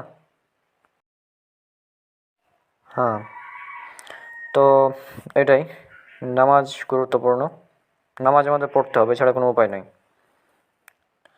আর তুই যে গেম খেলছিস নামাজের সময়, এটা তো আরও অনেক বড় পাপ। হ্যাঁ, এখন গেম খেলা হারাম এটা অনেকেই বলেছেন, আবার কেউ কেউ বলেছেন গেম খেলা হারাম না। তো আমরা ধরে নিয়েছি গেম খেলা হারাম, কারণ এটাতে অনেক সময় নষ্ট হয়, বিভিন্ন অপচয় হয়, এই কারণে আমরা গেম খেলাকে হারাম ধরে নিয়েছি। তো যাই হোক, নামাজ পড়তে হবে, এটা হচ্ছে গুরুত্বপূর্ণ, বুঝলি? আচ্ছা চল এখন নামাজ পড়তে।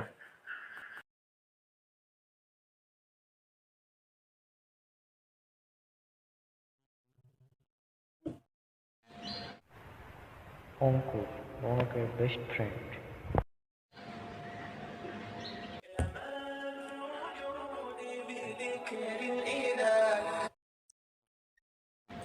আসসালামু আলাইকুম বন্ধু। ওয়ালাইকুম আসসালাম। কি খবর, কেমন আছিস? আলহামদুলিল্লাহ ভালো। শুনলাম তো চাকরি হয়নি তাই সব সার্টিফিকেট ছিঁড়ে ফেলেছিস। আরে বন্ধু, দুনিয়াতে ভালো মানুষের দাম নাই। কি বলবো, মানে সব জায়গায় দুর্নীতি হয়ে গেছে আর কি। আচ্ছা, আমি একটা জিনিস জানার জন্য কল দিলাম তোকে। হ্যাঁ বল। আসলে আমি গান বাজনা ও নাটক সিনেমা ও অ্যানিমে দেখাতে অনেক আসক্ত হয়ে গেছি, তো এইখান থেকে বের হবো কিভাবে? আচ্ছা দেখ, এই যে গান বাজনা শোনা, তারপর নাটক সিনেমা দেখা, হ্যাঁ এগুলো সবই হারাম, এগুলো আমরা জানি, সবাই জানি এটা। কিন্তু বর্তমানে কেউ 100% পাপ মুক্ত না। হ্যাঁ, আর হ্যাঁ আরেকটা বিষয়, গান বাজনা মানে ছাড়তে কষ্ট হবে, এটা স্বাভাবিক। তবে চেষ্টা করতে হবে ছাড়ার। তারপরে যদি না পারি তাহলে সেটা আমরা আল্লাহর কাছে ক্ষমা চাইবো, তাই না? তো আমি একটা সাজেস্ট করব, সেটা হচ্ছে যে গান বাজনা ছাড়ার জন্য আমাদের মানে মানে কি বলবো, এর বিকল্প একটা কিছু দরকার, তাই না? তো গানের পরিবর্তে আমরা ইসলামিক নাসিদ, তারপর এগুলো শুনতে পারি, কোরআন তেলাওয়াত, ইসলামিক নাসিদ বা গজল যেগুলো আছে সেগুলো শুনতে পারি। আর এখানে আরেকটি গুরুত্বপূর্ণ বিষয়, সেটা হচ্ছে যে আমি সাজেস্ট করবো এটা, তবে বিশেষভাবে হয়তো নিজে আমরা দু একটা গান শুনেও ফেলতে পারি।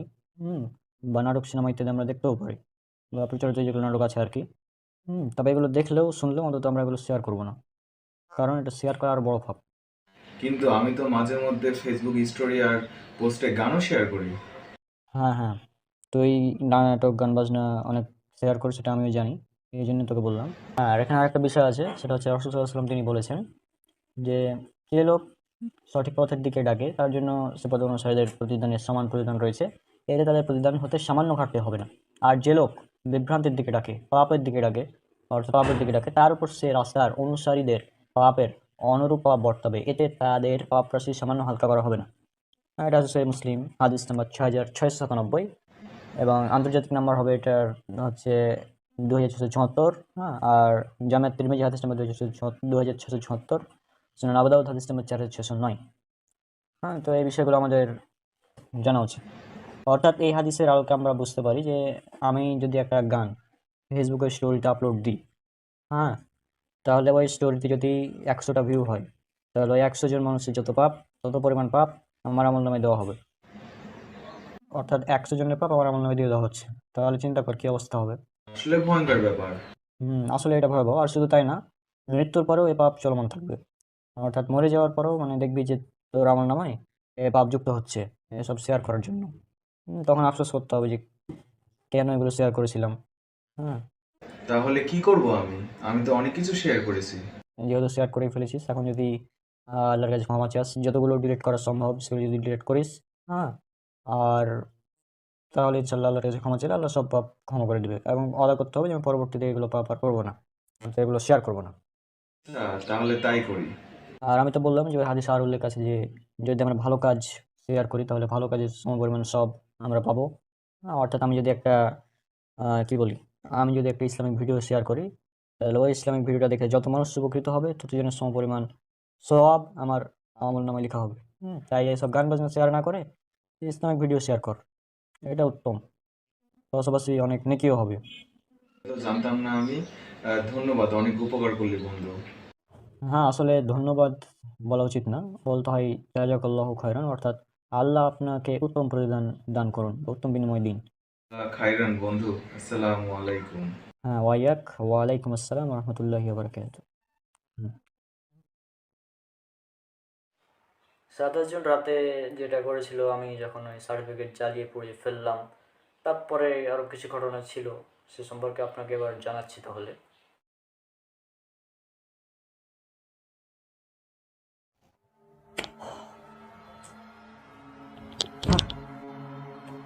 কি একটা অবস্থা সমাজের।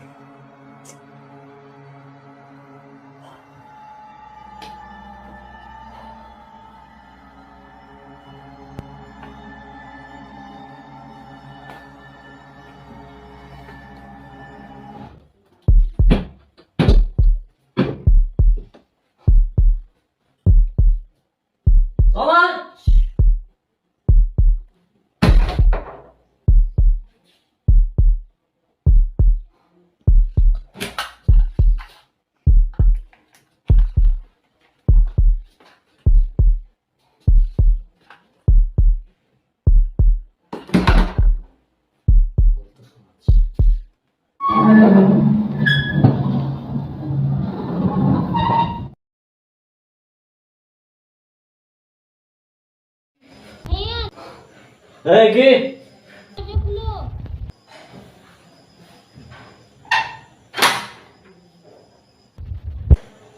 এই কি ভাইয়া এই লোকটা আমার রাখতে বললো আর খেয়ে নাও তুমি আমি রুটি নিয়ে আসছি তুমি খেয়ে নাও। আচ্ছা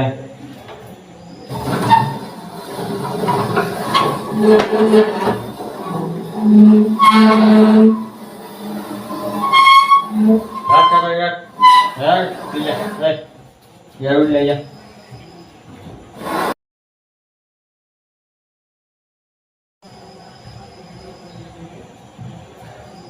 रोटी লবণ কই रोआ रोटी ले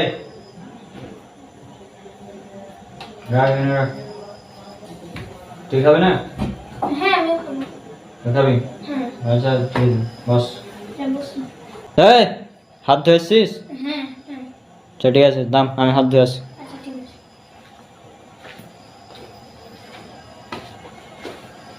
রুটি কি দিয়ে লবণ দিয়ে লবণ দিয়ে হুম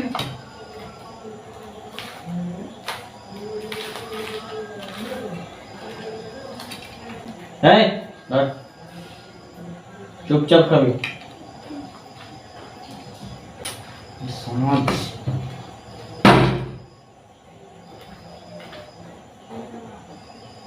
দেখতে সামনে করে না একদম মারা করতে ইচ্ছা আমার তোর কিন্তু কিছু হবে না, চুপচাপ একদম খাবি কেসমে ঘুমাবো যদি তোকে মোবাইল টিপতে দেখেছি তোর হাত কেড়ে দেবো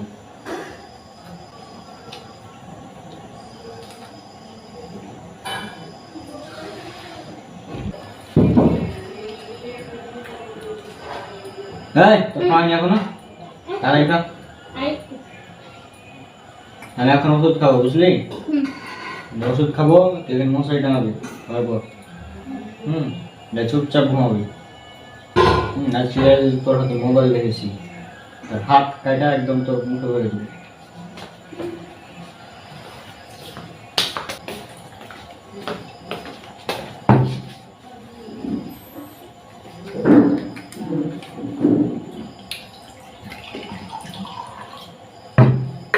এটা বোতল থেকে সরাসরি পানি দিতে গ্লাস নষ্ট করে ভাই তুই কিছু বুঝিস খা তুই চুপচাপ খা আমার ইচ্ছে হচ্ছে আমি গ্লাসে খাবো সমস্যা কি তোর তোর কোনো সমস্যা চুপচাপ খা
এই রাবিত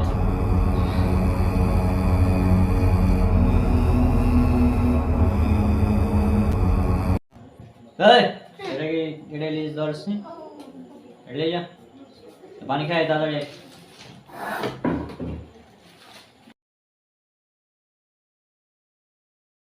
এই শোন इधर आ গ্লাসটা রাখাই আচ্ছা ঠিক আছে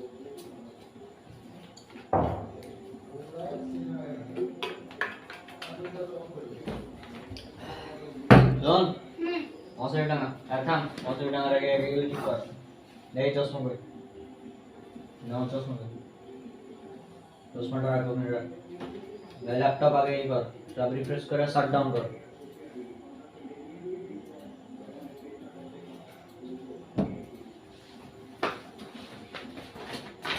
আজ থেকে কোনো সার্টিফিকেট নেই, সব সার্টিফিকেট ছেড়ে জ্বালিয়ে ফেলে চুপচাপ মশারি টাঙাবি।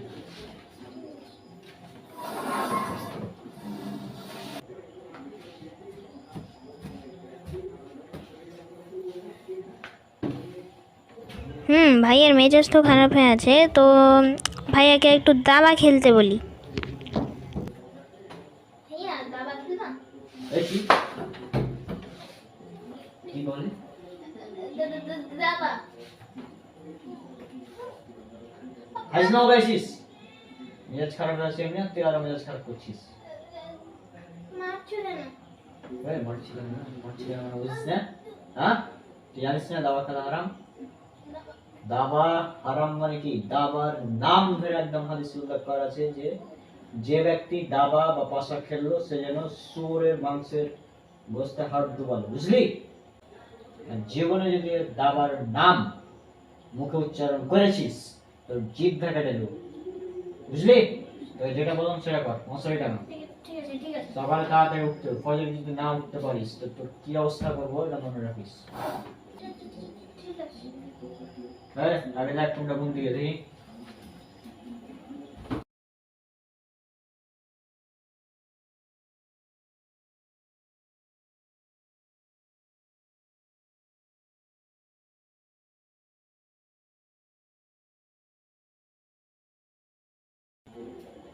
এদিকে তো দাঁড়া, যেটা হতে পারবে না দিয়ে দেবে টানাবো।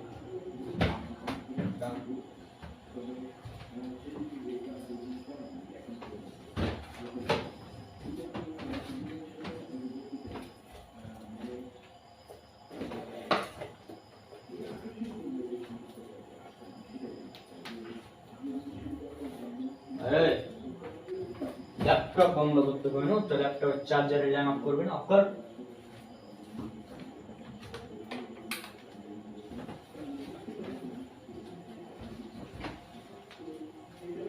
মশারির ভিতর ঠিক কর। ঠিক আছে।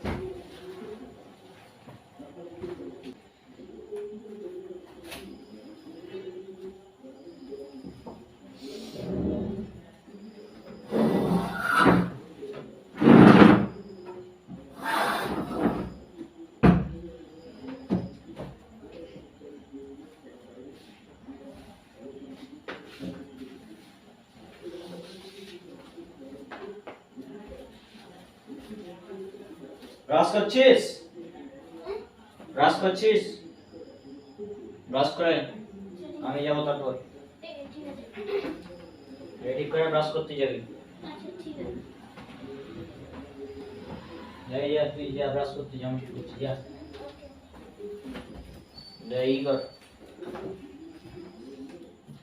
ভাই কি তোকে ব্রাশ করতে বললাম না? আরে ভাইয়া আমি দুধ খেয়ে ব্রাশ করবো না। দুধ খাসনি? না আমার দেয়নি, জাল করতে দেওয়া। তাড়াতাড়ি খা। আচ্ছা ঠিক আছে। এক ঘুমায় ফজরে উঠতে হবে, না উঠতে পারলে তো যে কি অবস্থা করবে আর দেখতে হবে। ঠিক আছে।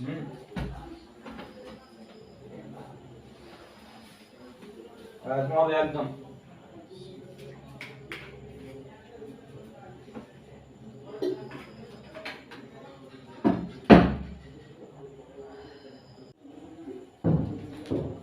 ভাইয়া আমার দুধ হয়ে গেছে, আমি আসছি। জানি তুই দুধ খা, আমি তখন ব্রাশ করে আস।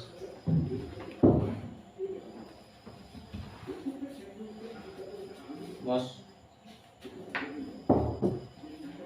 যখন খেয়ে তাড়াতাড়ি ব্রাশ করতে যাবি, ঠিক আছে? ঠিক আছে। তাড়াতাড়ি খা।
হ্যাঁ আমি ব্রাশ করে এলাম, তুই যা ব্রাশ কর তাড়াতাড়ি।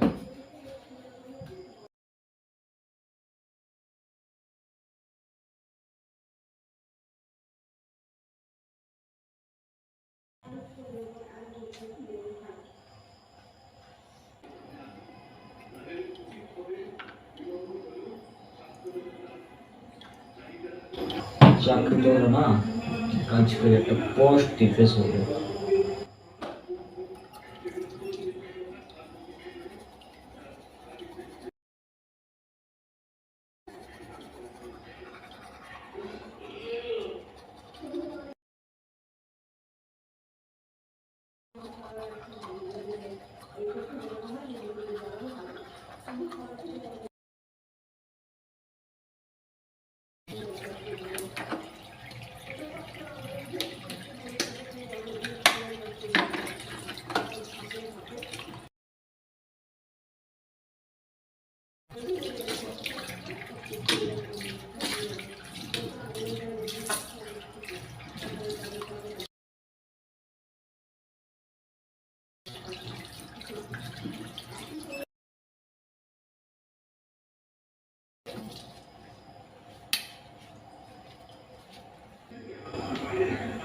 হয়েছে ব্রাশ করা? হ্যাঁ হয়ে গেছে। হুম, এখন কটা বাজছে? এখন বাজছে 10টা 24। হুম। ঠিক আছে, 10টা 25 বাজছে। হ্যাঁ, এই একদম এখন ঘুমাবো। হুম। আর ফজরের নামাজ হচ্ছে 4টা 20-এ, ঠিক আছে না? তো 4টা 20-এ উঠাবো, ঠিক আছে? ঠিক আছে। যদি উঠতে না পারিস তোর অবস্থা খারাপ করে দেবো, ঠিক আছে? হুম।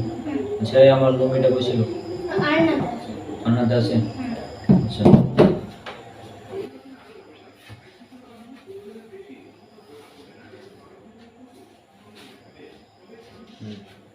তুই এটা করে ঘুমাবি?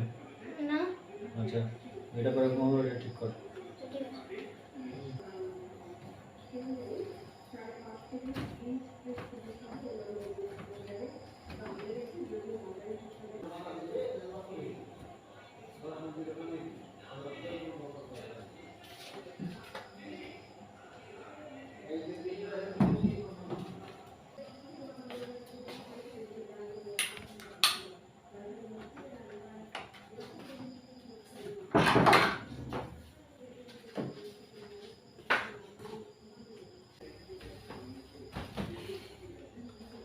সবাই উঠতে হবে কিন্তু আমরা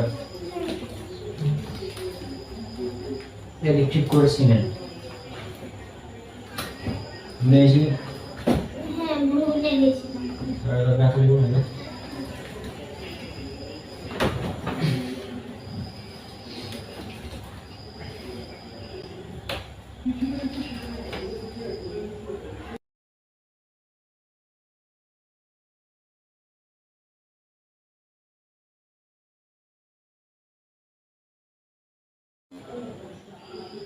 আচ্ছা ভাইয়া আজকে তুমি এত রাগ করছিলে কেন? তাই তো বল, কথা বলতে মানা করলাম না? কথা বলছিস কেন? হ্যাঁ, কথা বলছিস কেন? এই কথা বলছিস কেন তুই? হ্যাঁ, ফজরে উঠতে হবে। তুই জানিস আজকে আমি কত টায়ার্ড, জানিস না? জানিস না মেল ছাড়া হয়েছে আজ? আমি রাগ করছি কিনা বলেছি তো, চাকরি নেই, জানিস না? তো দেখলি না সার্টিফিকেট ছিনলাম। হুম। এই কথা বলার কি? হ্যাঁ, কাজে পেয়েছিস? চুপচাপ ঘুমা।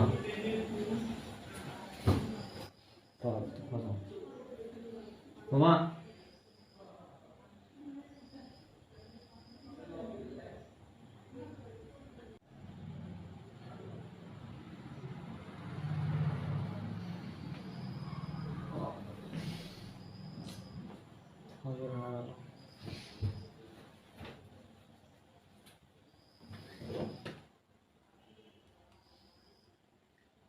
Hey Rabbit. Hey Rabbit. Hey. এই শালাকে কিভাবে উঠাই? প্রত্যেক দিন ফজরের সময় ডিস্টার্ব করে, ঘুম থেকে ওঠে না। হ্যাঁ রাবিত, ফজর হয়ে গেছে, ওঠ ওঠ ওঠ। কি করা যায়?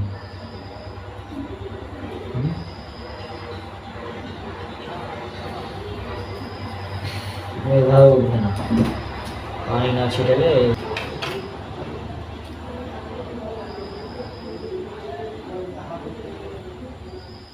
এই ওঠ ওঠ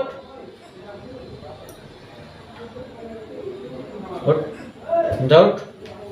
তো বলেছিলাম না ফজরের সময় থেকে তাদের উঠতে হবে, রাতে ফাইজলামো করবি, ঘুমাবে না, আর সকালে উঠতে ঘুমিয়ে লাগে কাল দিছে না।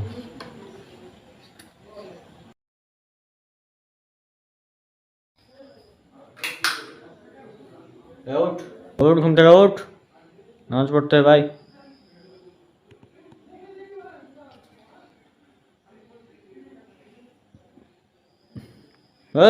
তাড়াতাড়ি আয়। হ্যাঁ আসি। তাড়াতাড়ি হ্যাঁ হ্যাঁ আসি। তাড়াতাড়ি আসি। অজু করে, আমি অজু করে আসছি, তাড়াতাড়ি তুই ঠিক আছে। যা।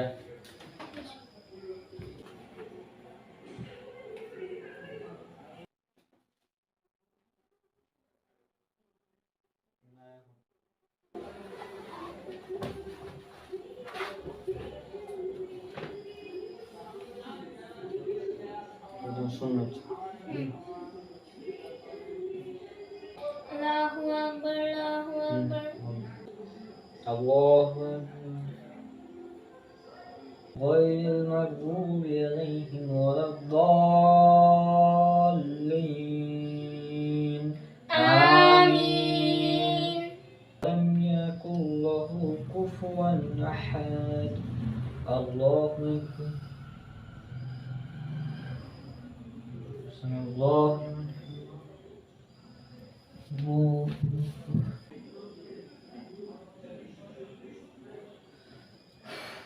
আচ্ছা ভাইয়া, ফজরের নামাজের পর সূরা হাসরের 3 আয়াত বলতে হয় না? ফজরের নামাজের পর সূরা হাসরের শেষ 3 আয়াত, হুম। এটা পড়ার ব্যাপারে যে হাদিসটা আছে, হাদিসটা জয়ীফ।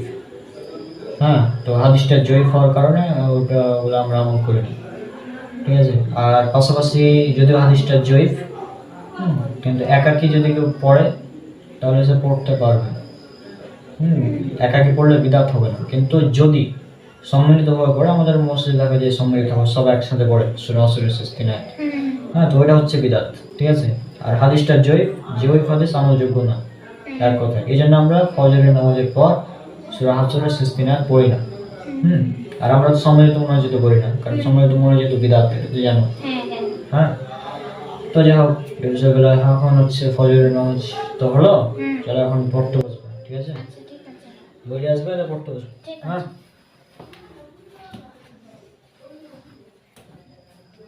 রাবিত কাজ কর, তুই মশারি খুলে ঠিক কর, তখন বইলে তো, ঠিক আছে। ঠিক আছে, ঠিক আছে।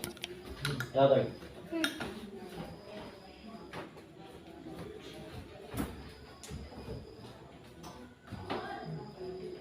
ঠিক কর। ঠিক আছে।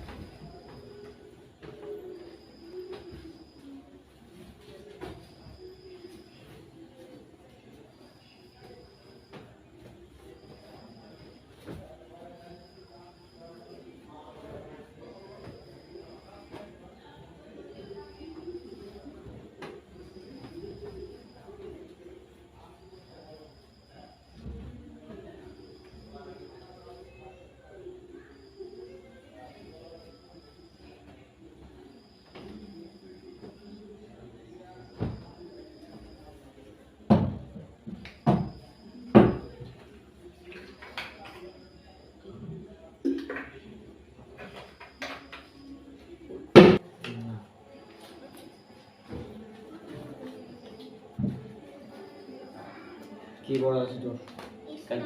কালকে অঙ্ক করতে দিয়েছিলাম, ওটা করেছিলি? হ্যাঁ হ্যাঁ, কালকে করেছিলাম তো। Very good. অঙ্ক যদি কালকে পরশু পরীক্ষা আছে, ঠিক আছে, মার্কস কম পাইস, তখন এমন অবস্থা হবে, হ্যাঁ, মনে রাখবে। আমি বইটা পুরো করছি, শেষ করবো, কিন্তু অনেক বড় বই তো, 550 পৃষ্ঠার বই।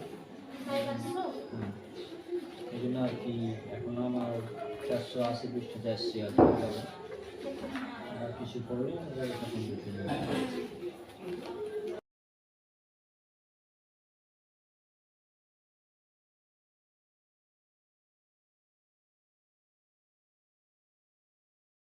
আচ্ছা ভাইয়া, আমি তো ফজরে উঠতে পারি না, তুমি নাহলে আজকে পানি দিয়ে ওঠালে, কিন্তু অন্য টাইম তো উঠতে পারি না, তো কি করবো? আমরা ফজরে আসলে কোনো মানুষই ঠিকভাবে উঠতে পারে না, এটার কারণ আছে। কারণ হচ্ছে যে মানুষ যখন ঘুমায় তখন শয়তান তার মানে ঘাড়ে 3টি গিট লাগায়। একটা হাদিস আছে মুয়াত্তা মালিক, হাদিস নাম্বার 412। হ্যাঁ, তোমাকে একটা কাজ করি, এই বিষয়ে আমাদের মুসাব্বিরুল ভাইকে তো চিনো। হ্যাঁ, ওনার একটা ভিডিও ছিল, আমি ওনার ভিডিওটা তোমাকে দেখাই, তাহলে বুঝতে পারবে। হ্যাঁ, ওনার ভিডিওটা তোমার ছিল হচ্ছে আমার চ্যানেল তো জানো এটা। সামাফি দাওয়া প্ল্যাটফর্ম চলে যাবা, দিয়ে এভাবে সার্চ করবা, সেটা দেখবা যে ফজর আর করবো না কাজা। দেখো তার এই ভিডিওটা চলে আসবে। আসসালামু আলাইকুম ওয়া রাহমাতুল্লাহি ওয়া বারাকাতুহু। আমি মোহাম্মদ মুসাব্বিরুল ইসলাম রনক। আশা করি আল্লাহ সুবহানাহু ওয়া তাআলার রহমতে আপনারা সবাই অনেক অনেক ভালো আছেন। আজকে একটি ভিডিও আপনাদের সাথে শেয়ার করব, এবং এই ভিডিওটি দেখার পর ইনশাআল্লাহ আপনারা কেউ ইচ্ছাকৃতভাবে ফজরের নামাজ মিস করতে চাইবেন না। তো চলুন ভিডিওটি আগে আমরা দেখে আসি।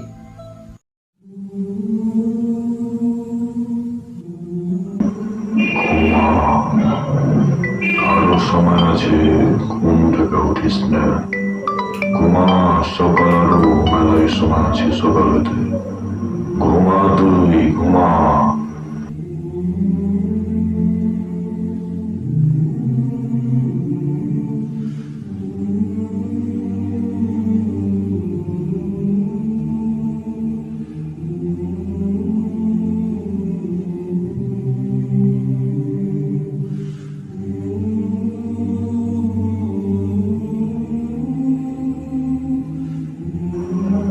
উঠিস না তুই, ঘুমা ঘুমা। আউযু বিল্লাহি মিনাশ শাইতানির রাজিম।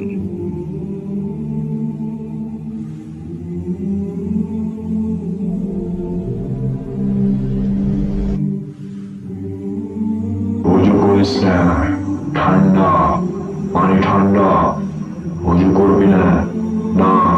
আউযু বিল্লাহি মিনাশ শাইতানির রাজিম।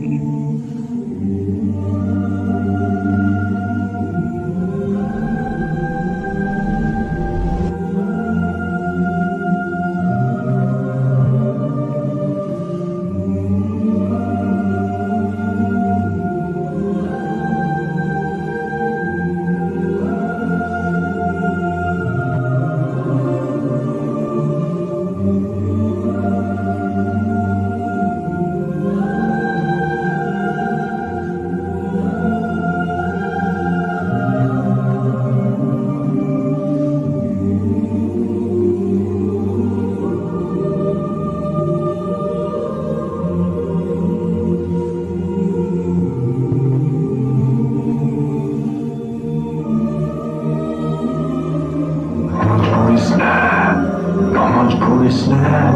আল্লাহু আকবার।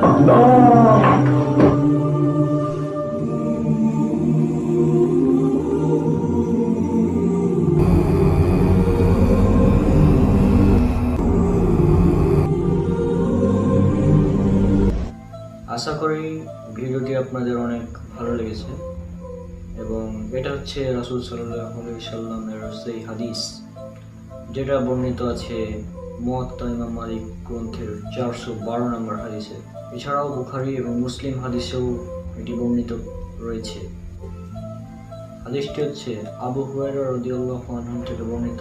রাসূল সাল্লাল্লাহু আলাইহি ওয়াসাল্লাম বলেছেন, তোমাদের একজন যখন ঘুমায় তখন শয়তান তার ঘাড়ে 3টি গিট লাগায়।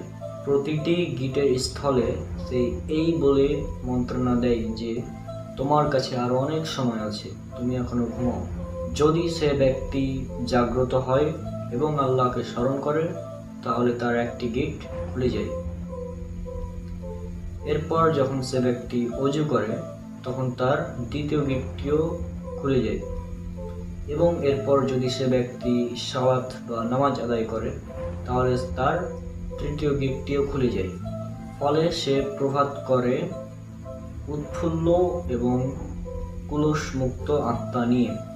আর যদি সে ব্যক্তি নামাজ না পড়ে তাহলে সে প্রভাত করে কুলসিত এবং অলস আত্মা নিয়ে, অলসতা নিয়ে। আশা করি আজকের ভিডিওটি আপনাদের ভালো লেগেছে এবং ইনশাআল্লাহ এরপর থেকে আমরা ফজরের নামাজ যেন মিস না হয় তার জন্য আমরা চেষ্টা করব। আসসালামু আলাইকুম ওয়া রাহমাতুল্লাহি ওয়া বারাকাতুহু।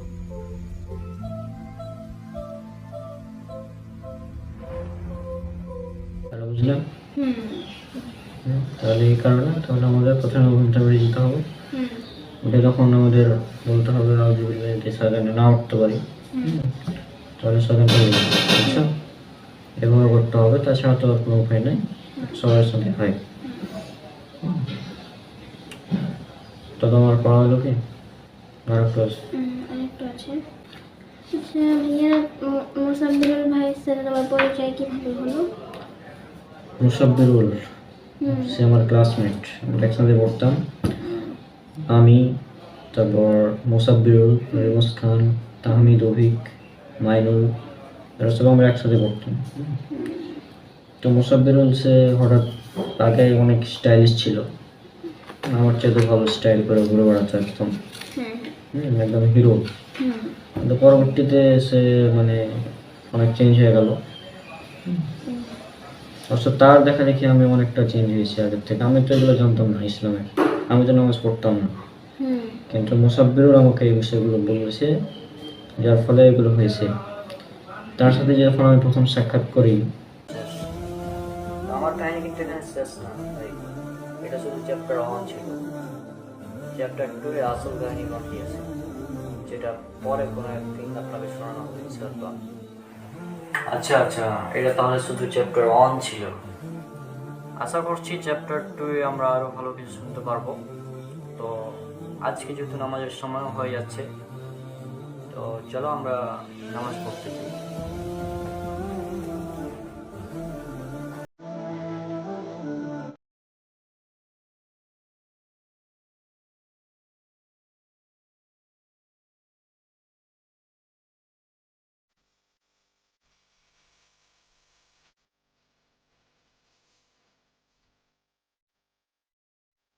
আসসালামু আলাইকুম, কেমন আছিস রে? ওয়ালাইকুম আসসালাম। আলহামদুলিল্লাহ আছি ভালো। তুই কেমন আছিস? এই তো আছি আলহামদুলিল্লাহ ভালো। কিন্তু তোর এটা কি অবস্থা রে? কি অবস্থা আবার, কি বলিস? টাকনুর নিচে যে কাপড় ঝুলিয়ে পড়ে আছিস, তুই কি জানিস এটা কত মারাত্মক একটা গুনাহ? আচ্ছা তুই কি জানিস কিয়ামতের দিন আল্লাহ সুবহানাহু ওয়া তাআলা 3 শ্রেণীর ব্যক্তির দিকে তাকাবেন না, তাদের সাথে কথা বলবেন না এবং তাদেরকে পবিত্রও করবেন না, এবং তাদের জন্য রয়েছে যন্ত্রণাদায়ক শাস্তি। এই 3 শ্রেণীর ব্যক্তি কারা তুই কি জানিস? না। এদের মধ্যে এক শ্রেণীর ব্যক্তি হচ্ছে যারা টাকনুর নিচে কাপড় ঝুলিয়ে পড়ে। দ্বিতীয় শ্রেণীর ব্যক্তি হচ্ছে যারা দান করে খোটা দেয়, এবং এদের মধ্যে তৃতীয় শ্রেণীর ব্যক্তি হচ্ছে ওই দোকানদার যেই দোকানদার মিথ্যা শপথ করে যে তার পণ্যটা বিক্রয় করে। আমি তো জানতাম না। কঠিন হৃদয় কোমল করে আমাকে সাজা। ভাই জানো কি হয়েছে? কি? আর বইল না, ওই যে আমাদের রাকিব আছে না, ও যা করছে আজকে। আর তুমি ভাই শুনতেছো না কেন? বল, শুনতেছি, বল। হ্যাঁ, তা রাকিব যা আজকে করছে এটা শুনলে তুমি পুরো মানে হাসতে হাসতে পাঠায় যাবা। আর ও যে একটা লিমিটলেস বোকা আর গাধা। আচ্ছা, ও তো রাকিবের সমালোচনা করতেছে, এর মাধ্যমে রাকিবের ইজ্জত বা ওর হক নষ্ট হচ্ছে। তাহলে তওবার পথ কি আর কঠিন হয়ে যাচ্ছে আমার জন্য? আর আল্লাহ সুবহানাহু ওয়া তাআলা তো একই কোরআনে মৃত ভাইয়ের মাংস খাওয়ার সাথে তুলনা করেছেন। আর আল্লাহ তো আমাকে দেখছেন, তাহলে আমি কিভাবে পাপ করতে পারি? কিভাবে? ভাই ভাই ভাই ভাই থাম, ভাই তুই থাম, থাম, আজকের মতো থাম। আমি না ডায়েট করছি, শুন, বুঝলি? তুই থাম। ও তাই নাকি? তাহলে তো খুব ভালো, ডায়েট করছো, যাই হোক ভালো কাজ করছো। তা আমার কথাটা একটু শোনো। তারপর যেটা, আরে ভাই ডায়েট করছি বলেই তো তোর কথা আজকে আর শোনা যাবে না। প্লিজ ভাই তুই থাম ভাই। বুঝলাম না ভাই, মানে ডায়েট করছো আমার কথা শোনা যাবে না, ডায়েটের সাথে এর কি সম্পর্ক? আচ্ছা তুই এটা কি করতেছিলি তুই জানিস? এটাকে কি বলে? সমালোচনা বলে মনে হয়, খুব সম্ভব। তুই কি জানিস সমালোচনা কত বড় পাপ? পাপ জানি, কত বড় তা তো জানি না। তুই কি জানিস আল্লাহ সুবহানাহু ওয়া তাআলা কোরআনে এই সমালোচনাকে কিসের সাথে তুলনা করছে? গীবতকে, সমালোচনাকে কিসের সাথে তুলনা করছে তুই কি জানিস? কিসের সাথে এটা তো ভাই আমার জানা নাই ভাই। এটাকে আল্লাহ সুবহানাহু ওয়া তাআলা মৃত ভাইয়ের মাংসের সাথে তুলনা করছে, মানে মৃত ভাইয়ের মাংস খাওয়ার সাথে তুলনা করছে। আর আমি জেনে বুঝে ভাই মৃত ভাইয়ের কোনো মাংস খাইতে চাই না, জন্য আমি ডায়েট করছি। প্লিজ ভাই তুই আমারে মানে এই ডায়েটে আমাকে একটু হেল্প কর। আর তুই তোর কাজে যা, ওই আজান দিছে, চল একসাথে নামাজে যাই ভাই। আমিও পড়াবাদ দিয়ে নামাজে চল ভাই। কিন্তু ভাই বিষয়টা তো খুব মজাদার একটা কাহিনী, তুমি শুনলে হয়তো বা ধুরো ভাই। তুই কি চাস আমি মৃত ভাইয়ের মাংস খাই? না ভাই তা চাই না ভাই, সরি সরি সরি। আমারও উচিত ডায়েট করা, মানে আমারও উচিত সমালোচনা থেকে বেঁচে থাকা। আর একই সাথে ভিডিওটি যারা দেখলেন তাদেরও উচিত সমালোচনা থেকে বেঁচে থাকা, কারণ এটা একটা জঘন্যতম পাপ যেটাকে আল্লাহ সুবহানাহু ওয়া তাআলা মৃত ভাইয়ের মাংস খাওয়ার সাথে তুলনা করেছেন। সুতরাং আমাদের উচিত এর থেকে বিরত থাকা, এবং এটি জিনা থেকেও মারাত্মক পাপ বলে উল্লেখ আছে হাদিসে। তাই সমালোচনা থেকে বেঁচে থাকাই ভালো, কারণ মুমিন জানে তার প্রতিটি সময়ের মূল্য আছে। তাই এই মূল্যবান সময়ে অন্যকে নিয়ে আলোচনা সমালোচনা করে না কাটিয়ে নিজেকে নিয়ে আলোচনা সমালোচনা করলে বেশি ভালো হবে বলে আশা করি বুঝতে পেরেছেন বিষয়টা। এই ক্ষুদ্র জিনিস দিয়েও হয়তোবা অনেকের অনেক কিছুই বুঝে আসতে পারে, যার কারণে এই ক্ষুদ্র ভিডিওটি বানানো। তোর ওইটা হচ্ছে নাই, তো ওইটা নাই, হ্যাঁ। আর ওইটা যদি না থাকে তাহলে ওখানে যে তো লাভ নেই।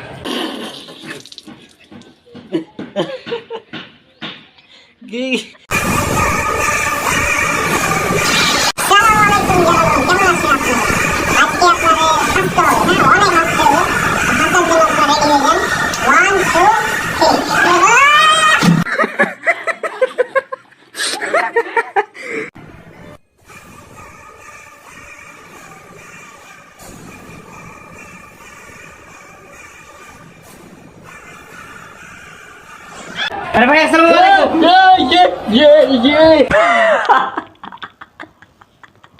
কি ভাই ডাব নিয়ে খেলে মানে দোতলায়, মানে কি? এই যে ওখান থেকে আমি চলে এলাম। এভাবে কেন এভাবে কেন?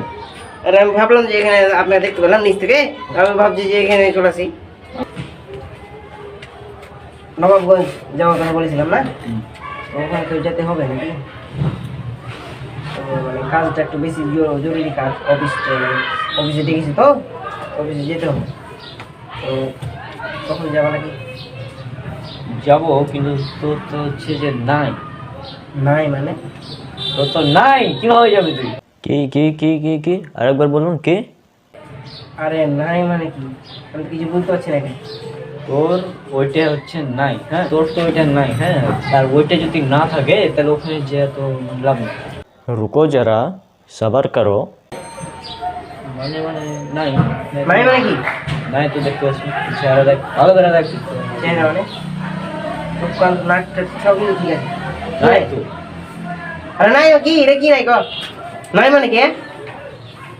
নাই মানে নাই, তুই ভালো করে দেখ। আচ্ছা দাঁড়া, তোকে আমি দেখে দিতাম। এখন কি দেখ? আমি বললাম আমার নাই, আর এই ছোড়া বলছে এখন দেখে নি। আজীব ব্যাপার। और अभी तो रुको, क्लाइमैक्स अभी बाकी है। জানি না এতক্ষণ ধরে কি আনতে গেছি, কি যে দেখতে গেল, আল্লাহ জানে। আজীব ব্যাপার। কি হবে? নাই মানে কি গো? রড কেটে। আরে নাই মানে কি? নাই মানে তো নাই তোর। वाह क्या सीन है। নাই মানে নাই বলে দেখি না। নাই নাই তো তোর। গেছে নাই মানে কি জানো? নাই মানে তোর হচ্ছে যে নাই, এই যে এটা মানুষের থাকে না, ওটা হচ্ছে তোর নাই। এটা কি? আমি তো কিছু বুঝতে পারছি না। তোর তো নাই বে।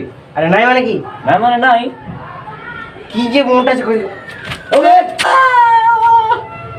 নাই মানে কি বল? তোর তো নাই, তোকে বলছি তো। আরে নাই কি কর, কি নাই কর? আবে তোর মুখ দেখ, তোর দাড়ি নাই মুখে। তোর মুখ দেখ, তোর দাড়ি নাই মুখে।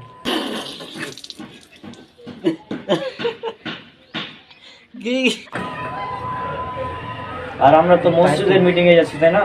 তো দাড়ি না থাকলে তো ওখানে বক্তব্য দিতে দেবে না। তুই জানিস এটা? ও আচ্ছা, ও আচ্ছা আগে বলবো না? ও এটা আচ্ছা আগে তুমি বলবো না? হ্যাঁ, এটাই তো আগে বলবো না। তোমার আচ্ছা আজ তো থেকে বলছি আর নাই তো নাই, আসলেই নাই না। তা এখন আপনারা দেখেন আপনাদের কি আছে না নাই, না থাকলে আজ থেকেই কাটা বন্ধ করেন, ঠিক আছে?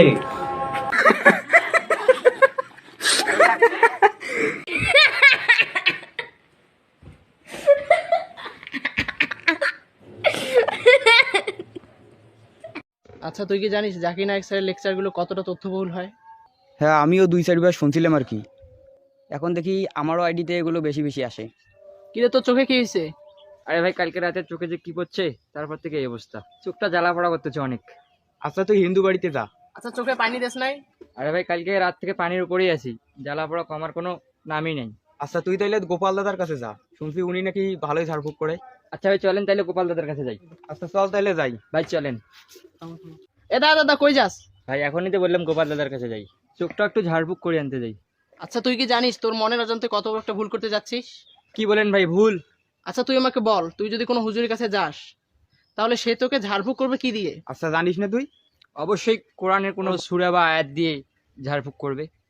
আচ্ছা তুই আমাকে বল, তুই যে হিন্দু বাড়িতে যাচ্ছিস ঝাড়ফুঁক করতে, গোপালবাবু তোকে কি পরে ঝাড়ফুঁক করবে? হবে হয়তো তাদের ধর্মগ্রন্থের কোনো মন্ত্র। হবে হয়তো না, ঠিক তাই, তাদের কোনো ধর্মগ্রন্থের মন্ত্র পড়েই তারা ঝাড়ফুঁক করবে। আর এই ঝাড়ফুঁক নেওয়াটা আমাদের ঈমান হারা হওয়ার কারণ হতে পারে। কি কথা, এমনটা হবে কেন? সাধারণ বিষয়। আচ্ছা বুঝ তাহলে, তুই যদি কোনো হুজুরের কাছে যাস সে তোকে অবশ্যই কোনো কোরআনের কোনো সূরা অথবা দোয়া পড়ে তোকে ঝাড়ফুঁক করবে। আর তুই যে গোপাল দাদার বাড়িতে যাচ্ছিস সে তো অবশ্যই তার ধর্মগ্রন্থের কোনো মন্ত্র পড়েই ফু দিবে, ঝাড়ফুঁক করবে। অর্থাৎ কুফুরি কালাম পড়ে ঝাড়ফুঁক করবে, শিরকি মন্ত্র পড়বে, শয়তানের আশ্রয় চাইবে। আচ্ছা তুই আমাকে বল, আমরা কি মুসলমান হয়ে হিন্দু দেবদেবীর অথবা শয়তানের শরণাপন্ন হতে পারি? ভাই ঠিকই বলছেন, আমি তো কখনো এই সমীকরণ মিলাই দেখি নাই। এলাকার মানুষ তো অনেকেই এইসব কাজ করে, তাদেরকে এই বিষয়ে কি বলবি? এলাকার মানুষ তো না বুঝেই করে, তাদেরকে বোঝানো আমাদের দায়িত্ব। আচ্ছা ভাই, আমরা যে হিন্দু ডাক্তারের কাছে যাই এই বিষয়ে কি বলবেন আপনি? আচ্ছা শোন, ডাক্তার তো মন্ত্র পড়ে ফু দেয় না, তারা তো চিকিৎসা বিজ্ঞানের উপর নির্ভর করে চিকিৎসা দিয়ে থাকে, যেমনটা একজন মুসলিম ডাক্তার দিয়ে থাকে আর কি। তবে আমাদের মনে রাখা দরকার যে রাসূলুল্লাহ সাল্লাল্লাহু আলাইহি সাল্লাম এবং সাহাবায়ে কেরামও কিন্তু অমুসলিম ডাক্তারের কাছে কিন্তু তারা চিকিৎসা নিতেন। তাহলে আমরা বুঝলাম কি ঝাড়ফুঁক এবং চিকিৎসা কখনো এক নয়। আচ্ছা ভাই, আসলে তো আমরা বড় একটা ভুল করতে যাচ্ছিলাম। সারা করেছি যে স্মরণ, বিপদে মুসিবতে তুমি ছিলে আপন, দিয়েছো তুমি সারা করেছি যে স্মরণ।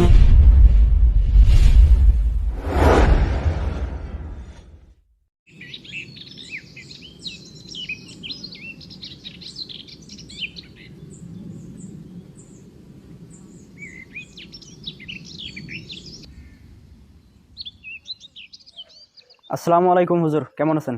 ওয়ালাইকুম আসসালাম, জি আলহামদুলিল্লাহ ভালো আছি, বলো। হুজুর আমি একটা দ্বিধাদ্বন্দ্বের মধ্যে আছি, আমার একটা প্রশ্ন ছিল। আমার এক হিন্দু বন্ধু তাদের পূজায় তাদের বাড়িতে দাওয়াত দিয়েছে, এখন কি আমি তাদের বাড়িতে খেতে পারবো কিনা, এটা নিয়ে একটু সমস্যায় আছি আর কি। আসলে এই বিষয়ে জানার জন্য একজন বিজ্ঞ আলেমের প্রয়োজন, তা আমি তো সেরকম কোনো আলেম নই, তবে আমি শেখ আহমদুল্লাহর একটা লেকচার এ সম্পর্কে তোমাকে আর কি সাজিয়ে বলতে পারি আর কি। তিনি সেখানে বলেছেন যে তুমি অমুসলিম অথবা কোনো হিন্দুদের বাড়িতে খাবার খাইতে পারবে, তবে এ বিষয়ে কিছু শর্ত সাপেক্ষ রয়েছে আর কি। প্রথমত হচ্ছে তাদের জবেহকৃত কোনো পশুর গোশত খাওয়া যাবে না। দ্বিতীয়ত হচ্ছে তাদের যে খাবারগুলো রয়েছে যা তারা মূর্তি পূজা করে বা মূর্তিদেরকে দেয় সেই বিষয়ে বা সেই খাদ্যগুলো গ্রহণ করা যাবে না।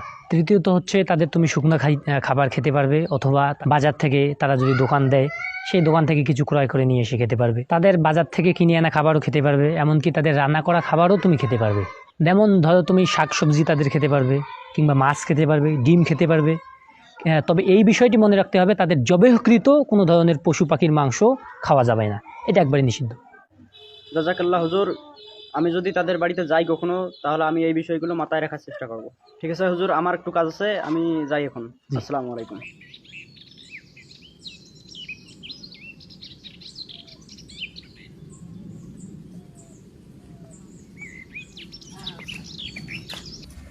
এই কামরুল, কই যাও, এদিকে একটু শোনো।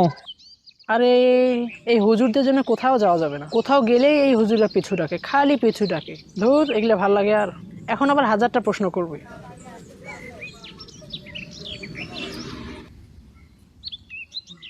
তাড়াহুড়া করে কই যাও?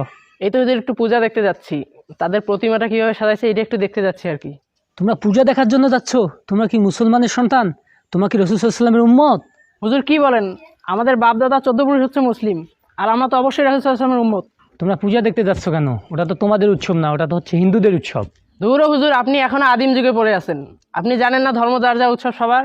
আরে বোকা, তুমি তো জানো না আল্লাহ পাক আমাদেরকে কি বলছেন, লাকুম দীনুকুম ওয়ালিয়া দীন, অর্থাৎ কি তোমাদের ধর্ম তোমাদের জন্য এবং তাদের ধর্ম তাদের জন্য, অর্থাৎ যার যার ধর্ম উৎসব তারই হবে।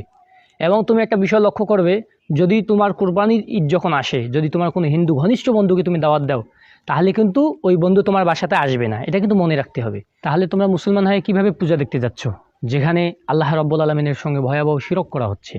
তারা মূর্তির সামনে মাথা নত করে। তাহলে এই শিরকের কাজে অংশগ্রহণ করলে কি আমাদের মুসলমানিত্ব থাকবে? কখনোই থাকবে না। আর স্মরণ করো লুকমানের, অর্থাৎ সূরা লুকমানের সেই কথা, আল্লাহ রাব্বুল আলামিন ওখানে লুকমান হিকিমের সেই উপদেশটিকে তুলে দিয়েছেন। লুকমান হিকিম তার পুত্রকে উপদেশ দিতে গিয়ে বলছিলেন যে ইয়া বুনাইয়া লা তুশরিক বিল্লাহ ইন্না শিরকা লা যুলমুন আযীম, হ্যাঁ আমার বৎস, তুমি কখন আল্লাহ পাকের সঙ্গে শিরক করবে না, নিশ্চয়ই শিরক হচ্ছে মহা জুলুম। সত্যি তো হুজুর, আমরা তো এইভাবে কখনো ভেবে দেখিনি, এই যে কানে ধরছি। আর জীবনেও ইনশাআল্লাহ যতদিন বেঁচে আছি, ইনশাআল্লাহ আমরা আর হিন্দুদের পূজা দেখতে যাব না। মাশাআল্লাহ, জাযাকাল্লাহ, বারাকাল্লাহু ফি ইলমিকুম ওয়া দীনিকুম ওয়া আমালিকুম। আমি তোমাদের জন্য অবশ্যই দোয়া করব, আল্লাহ রাব্বুল আলামিন তোমাদেরকে সঠিক পথে প্রদর্শন করুক, সঠিক পথে চলার মতো তৌফিক দান করুক। আল্লাহুম্মা আমিন। আমিন। ইনশাআল্লাহ আমাদের জন্য দোয়া রাখবেন, ইনশাআল্লাহ আমরা যেন সঠিক পথে চলতে পারি। আসসালামু আলাইকুম। ওয়ালাইকুম আসসালাম। বিধর্মীদের প্রতিটি উৎসব এড়িয়ে চলা একজন প্রকৃত মুসলিমের উত্তম কাজ। তাই তো জায়েজ না খুঁজে তাকওয়া অবলম্বন করুন। আল্লাহ সুবহানাহু ওয়া তাআলা আমাদের সকলকে সঠিক বুঝ দান করুন। আল্লাহুম্মা আমিন।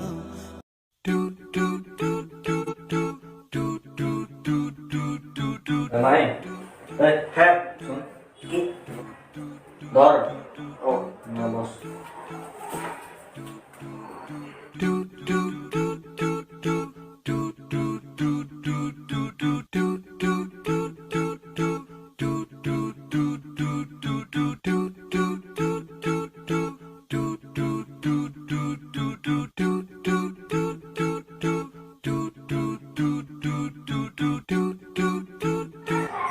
আলহামদুলিল্লাহ, খাওয়া অনেক ভালো ছিল। হবে ওই তুই এখন এটা ধরে আসছিস না? কি এটা ধরে আসছিস না? খাস নি কেন? ও তুমি এবার তো তৈলে এ ভাই ভাই কি হলো? আবে তুই ধরতে বললাম না, তো খাইতে দিলাম, এটা বুঝিস নি? ও খাইতে তা হবে।